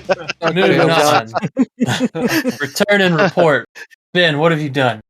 Oh, man. I've been busy painting this month, and then actually the last 2 months I've been really busy painting. And then John Caveman, May he rest in peace. former member of the show, he and I get together about once every couple of weeks, and we'll roll some dice. We did Classic a few weeks ago. We did a lance-on-lance battle in about 3 hours, which was pretty interesting because we were like, shit, I haven't done Classic in so long. So that was a good time. And then we just got together this morning and did some Alpha Strike stuff. So yeah, I've been, busily painting and trying to play and occasionally thinking about writing. Heck yeah. Matt, what have you done?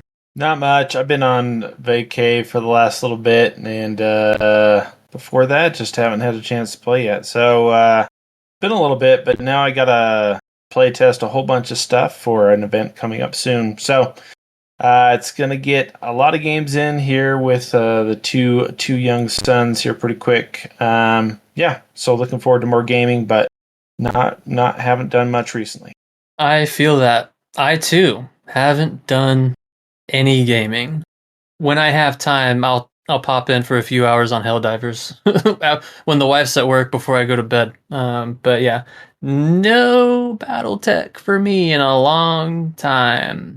So, esteemed guests, what have you been up to? Well, Brent, you want to take a moment to plug what's been going on Twitch lately?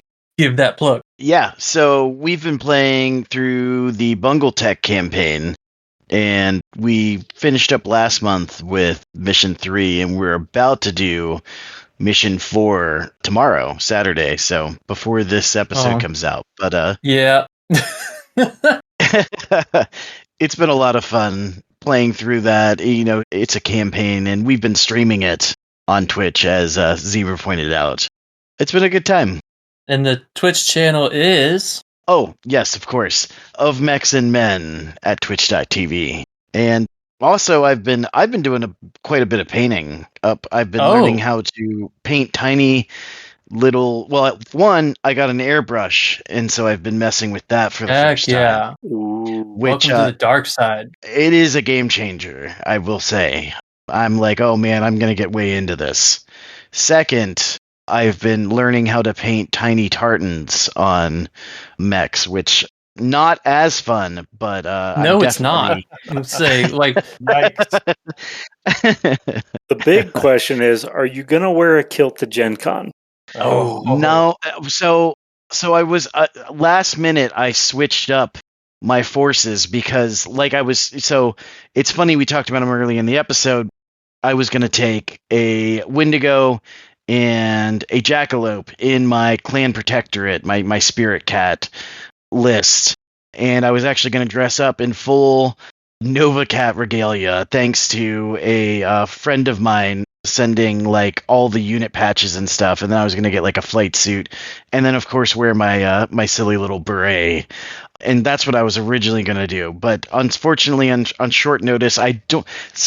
It might surprise people, but I don't actually just have a kilt on hand. Been around, you don't. You don't open the closet up and there's like 8 to choose from. Yeah. So, you know, if I run into one between now and Gen Con, perhaps, but no promises. Get one of them tactical kilts with like the pockets and shit. Oh yeah. There you go. I feel like you got to wear the high socks with it too. You might have to do that too. You might have to do that. If you would like to send Brent a kilt, send an email at advice@management. Kanan will be sure to get that over to him. Bravo. Absolutely. Or you can come tell him directly in our Discord. Link is in the show notes. Crushing it. All right. That's Return and Report. I mean, Zimmer, did you have anything to add? Oh, yeah. we got sidetracked on kilts. You passed it over to Brent, and I was like, I don't know if he's got more, but Zimmer? I mean, I play a BattleTech. Nobody needs to hear about that. No, dude, talk about what you're doing at the stuff you're doing at your local game store is cool. So at my local store, since the release of the BattleTech campaign, we've been chugging along with that. At my local group, we have a revolving door of, I think it's about 9 players at the moment that come and go at the tables.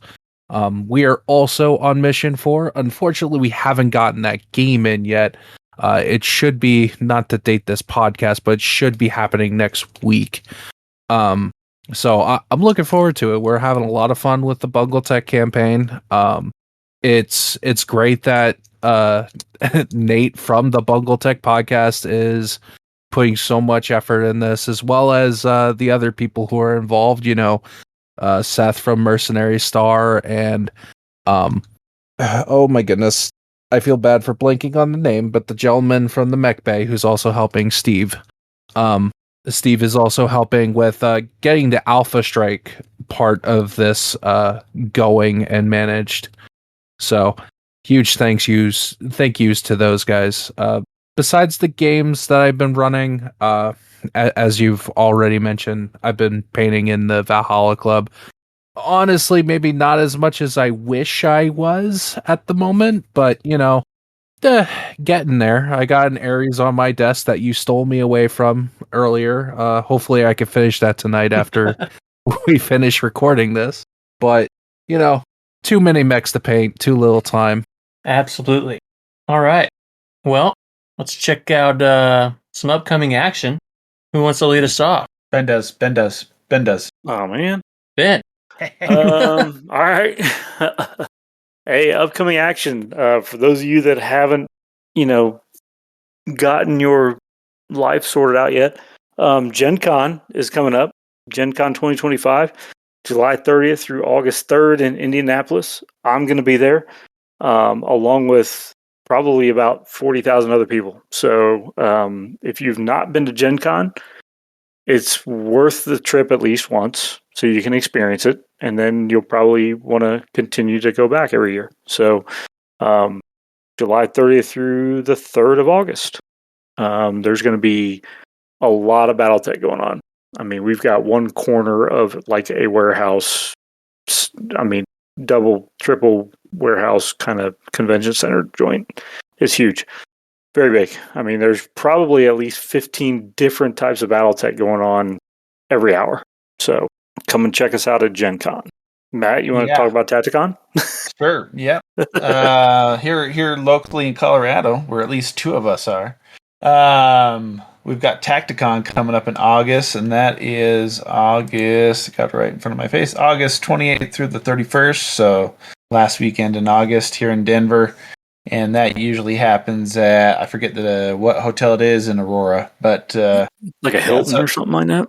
Something like that. I mean, it's got room for a bunch of people. So I've been a couple times to Tacticon. Fun games. They've got both Classic and Alpha Strike going on. Just looking down the list of events, and they've got. I know that this one has been previously called the Hunt for Paul, but this must be like the inner city version because it's the Hunt for Paul. The Hunt for Paul. Hunt for Paul. Where'd Paul go? I don't know where 4 went. They're hunting for him, though, I swear. Yeah, they're hunting. Are we in Louisiana now? I know it's a Classic event, and then they've got a couple of just kind of BattleTech all day things. And Jeremy here locally is running Outworld Wastes, which are some funner Classic missions. They've got some other stuff going on. So, if you're planning to come, or if you might be in the area for that last weekend in August, it's always a good time. There's 2 kind of bigger local cons, and that's one of them. The other one's Genghis Con, kind of like 6 months apart or whatnot. Okay, further along in the year, we've got Desert Hot Drop 25. So that's happening in Las Vegas, Nevada, September 19th through the 21st. And I'm kind of helping run this show. So we're going to have a lot of stuff going on. It'll be really cool. Weekend full of BattleTech. We've got both Classic and Alpha Strike events, along with other stuff happening. We'll have WolfNet tournaments throughout the weekend, both singles and doubles. We've got kind of a whole bevy of events that are kind of just come, and the after hours just come hang out and play something new, try something out. We've got narrative events. We've got I'm running a Classic tournament called BattleTech Through the Ages, where you're kind of like this mercenary company, and you play in 3 different eras of BattleTech, and you have to kind of modify your force for each. Should be pretty fun. We played it before and it worked really well. We've got a Classic BattleTech campaign in a day, so you kind of run through a whole campaign in a day. We've also got space for and games for Hinterlands. We've got a couple more tournaments, both Classic and Alpha Strike, including Conscripted Chaos, which is kind of a drafted for war type event. We've got the 5K 3U, which is 5,000 BV, 3 units, and Jesty from over with the MRC or the Coolant Pod. He's running that one. We've got a couple other events that are just kind of show up and play with Phil from over in Los Angeles. I'm also running a Solaris 7 tournament. So we have lots of stuff going on. So, come sign up for Desert Hot Drop 25. We've got a Warhorn registration page, and you can find all the information there.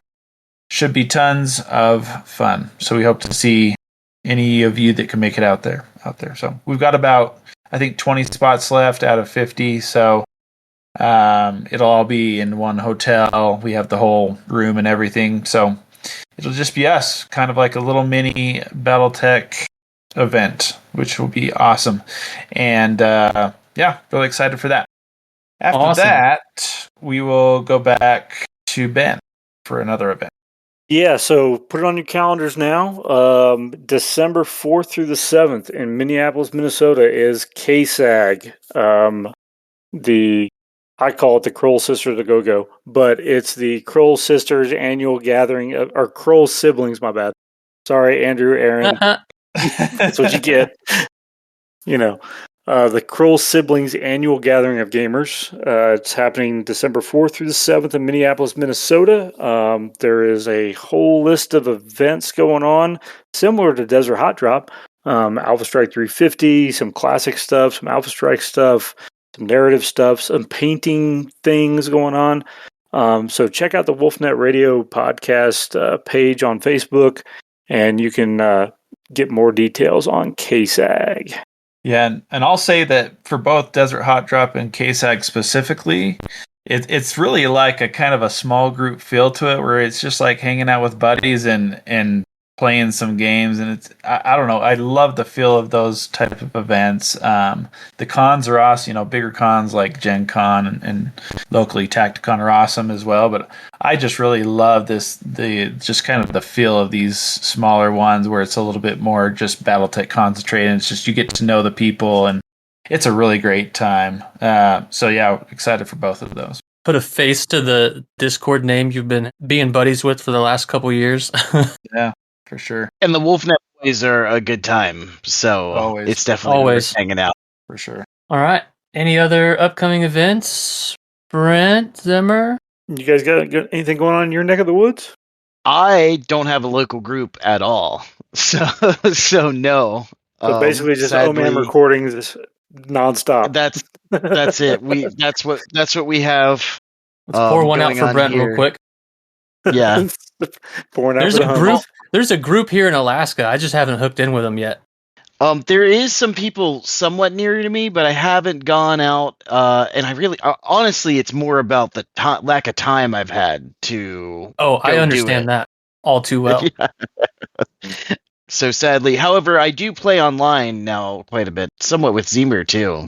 And I play my share of Mega Mech to stave off cravings. Hell yeah. Yeah, so I don't really have much future events to report.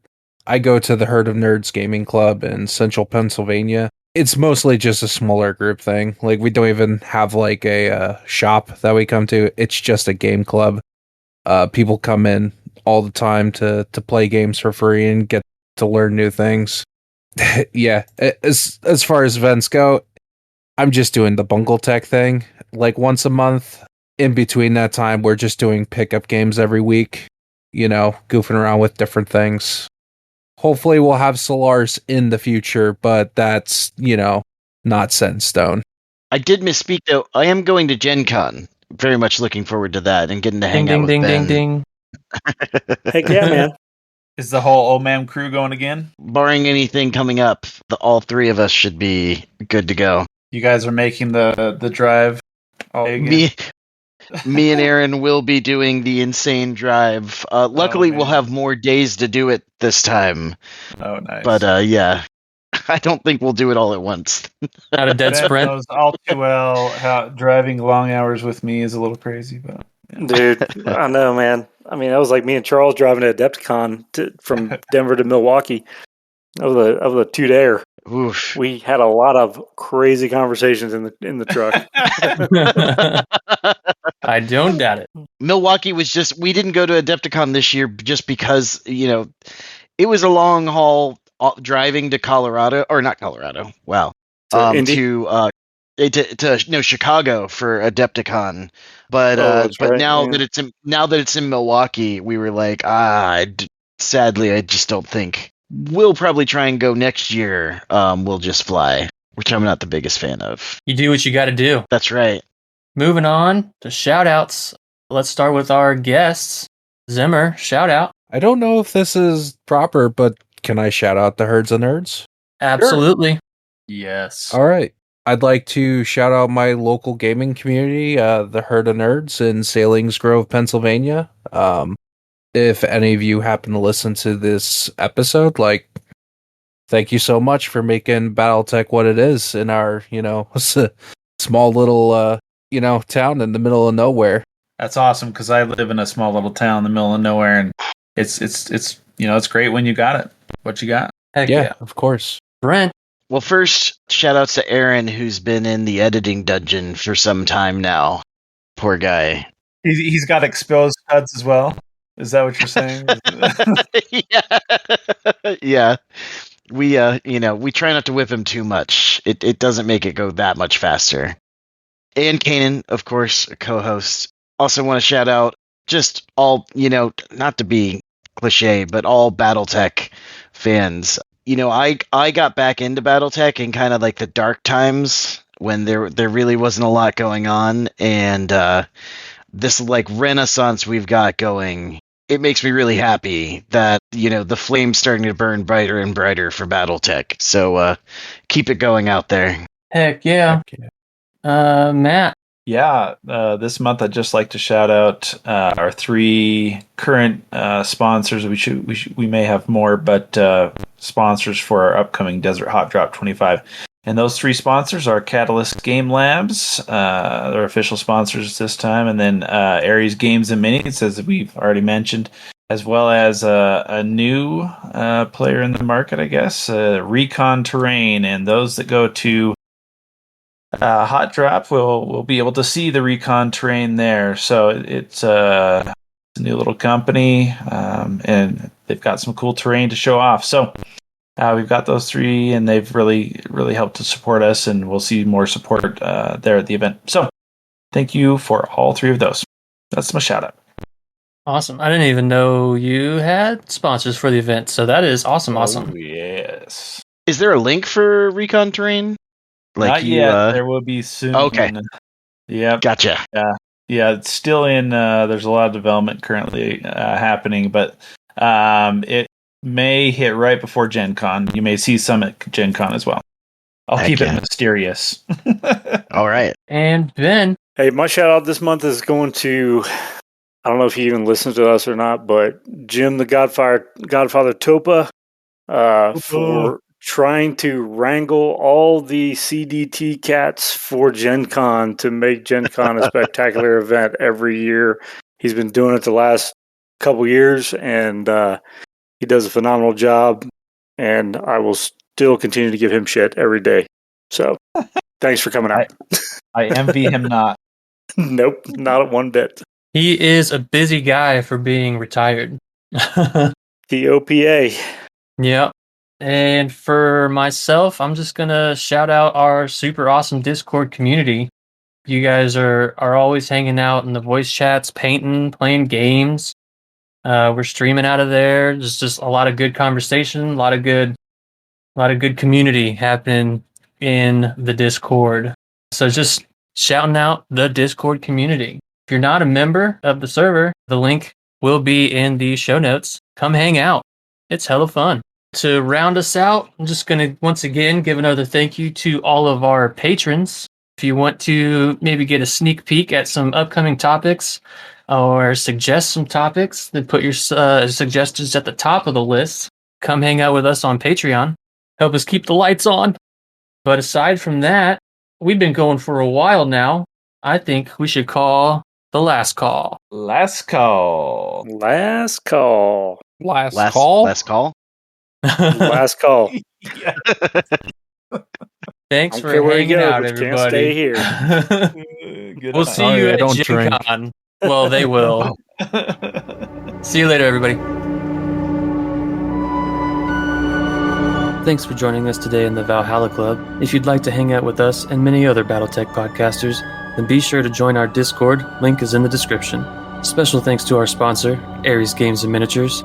Ares is the premier online retailer for all your BattleTech needs. If you would like to support the show, you can find us at patreon.com/The Valhalla Club. If you have any comments, please feel free to send an email to thevalhallaclub@outlook.com. Until next time, Mech fans.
Well, all I know is that man records the end first. So Yeah, right.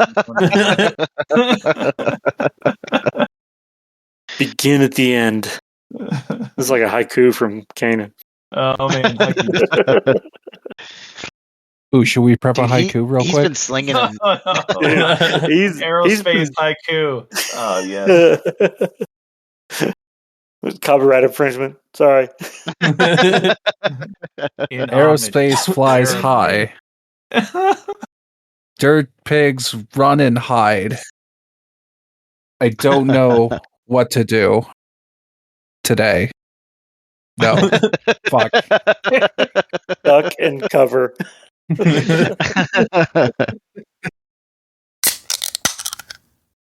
Oh, I like that. When are we getting Hexless Classic official?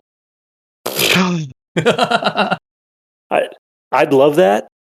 Shit, I'd write that if they asked me to. Well, wait, hold on. So you guys know that there's miniature rules that you can just download, right? Mhm. That's what I'm talking about. okay. Yeah. Oh, Yeah, there's the miniature rules, but nobody's touched them in probably 20 years. No, I know. Yeah, there's They a were lot written of by, broken like, stuff. It was like Ray Arostia and what's broken? Nothing's really broken with them, but they It's need to missing. they need to be updated with a lot of the newer information. Yeah. On a lot of the new weapon systems and things like that. They need tables for inches versus hexes. I mean, it's easy to convert to stuff, but some people get pissy about it. There's tables. I almost exclusively play hexless. There are tables in there though. I'm pretty sure I've not run into. I think they even have like hags and I think. Yeah, I don't know. I haven't looked at the rules in a couple of years, but I know when they came out, like a lot of the new weapon systems weren't even a thing. Maybe they've been updated, but I know it's one of those things that like there's weird conversions for things. I know DFA has tried. Yeah, DFA's tried to do it, but I know CGL officially has not come out with any new rules for hexless because because it takes away from the profit margins for battle mats and maps and everything else for the hex-based stuff. But the thing is I think hexless is better for the Wolfneck guys are always saying, like, optics wise, like I don't think the hex, unless you're playing with 3D terrain on a hex map, right? Which, you can really church that up to look cool. But at the end of the day, I think bringing new people in, it's more modern. think like it's more absolutely. modern. Yeah, it definitely is. I mean, and especially if you've ever tried to play hexed Alpha Strike. Oh, that's terrible. It's terrible. I played Hex Alpha Strike against myself when I was first learning the game, and that was all I had. And I hated it. We tried it at, I think it was the Battle of the Rivers in Iowa. We did a test with like 20 dudes doing Hexed Alpha Strike. And we got through like 3 turns in about 6 hours. Yeah, because you're right back at classic times because you're analysis paralysis. Analysis like paralysis. 1, 2, 3, 4. Nope, I don't like that one. You're 1, 2, 3, 4, 5.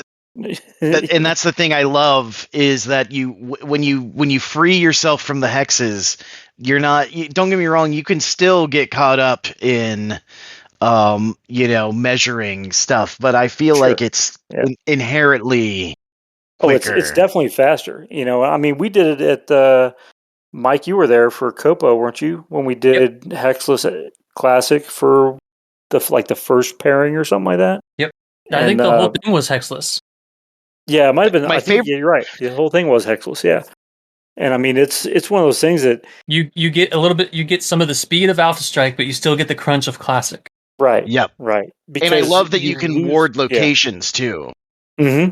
Yeah. Mm-hmm.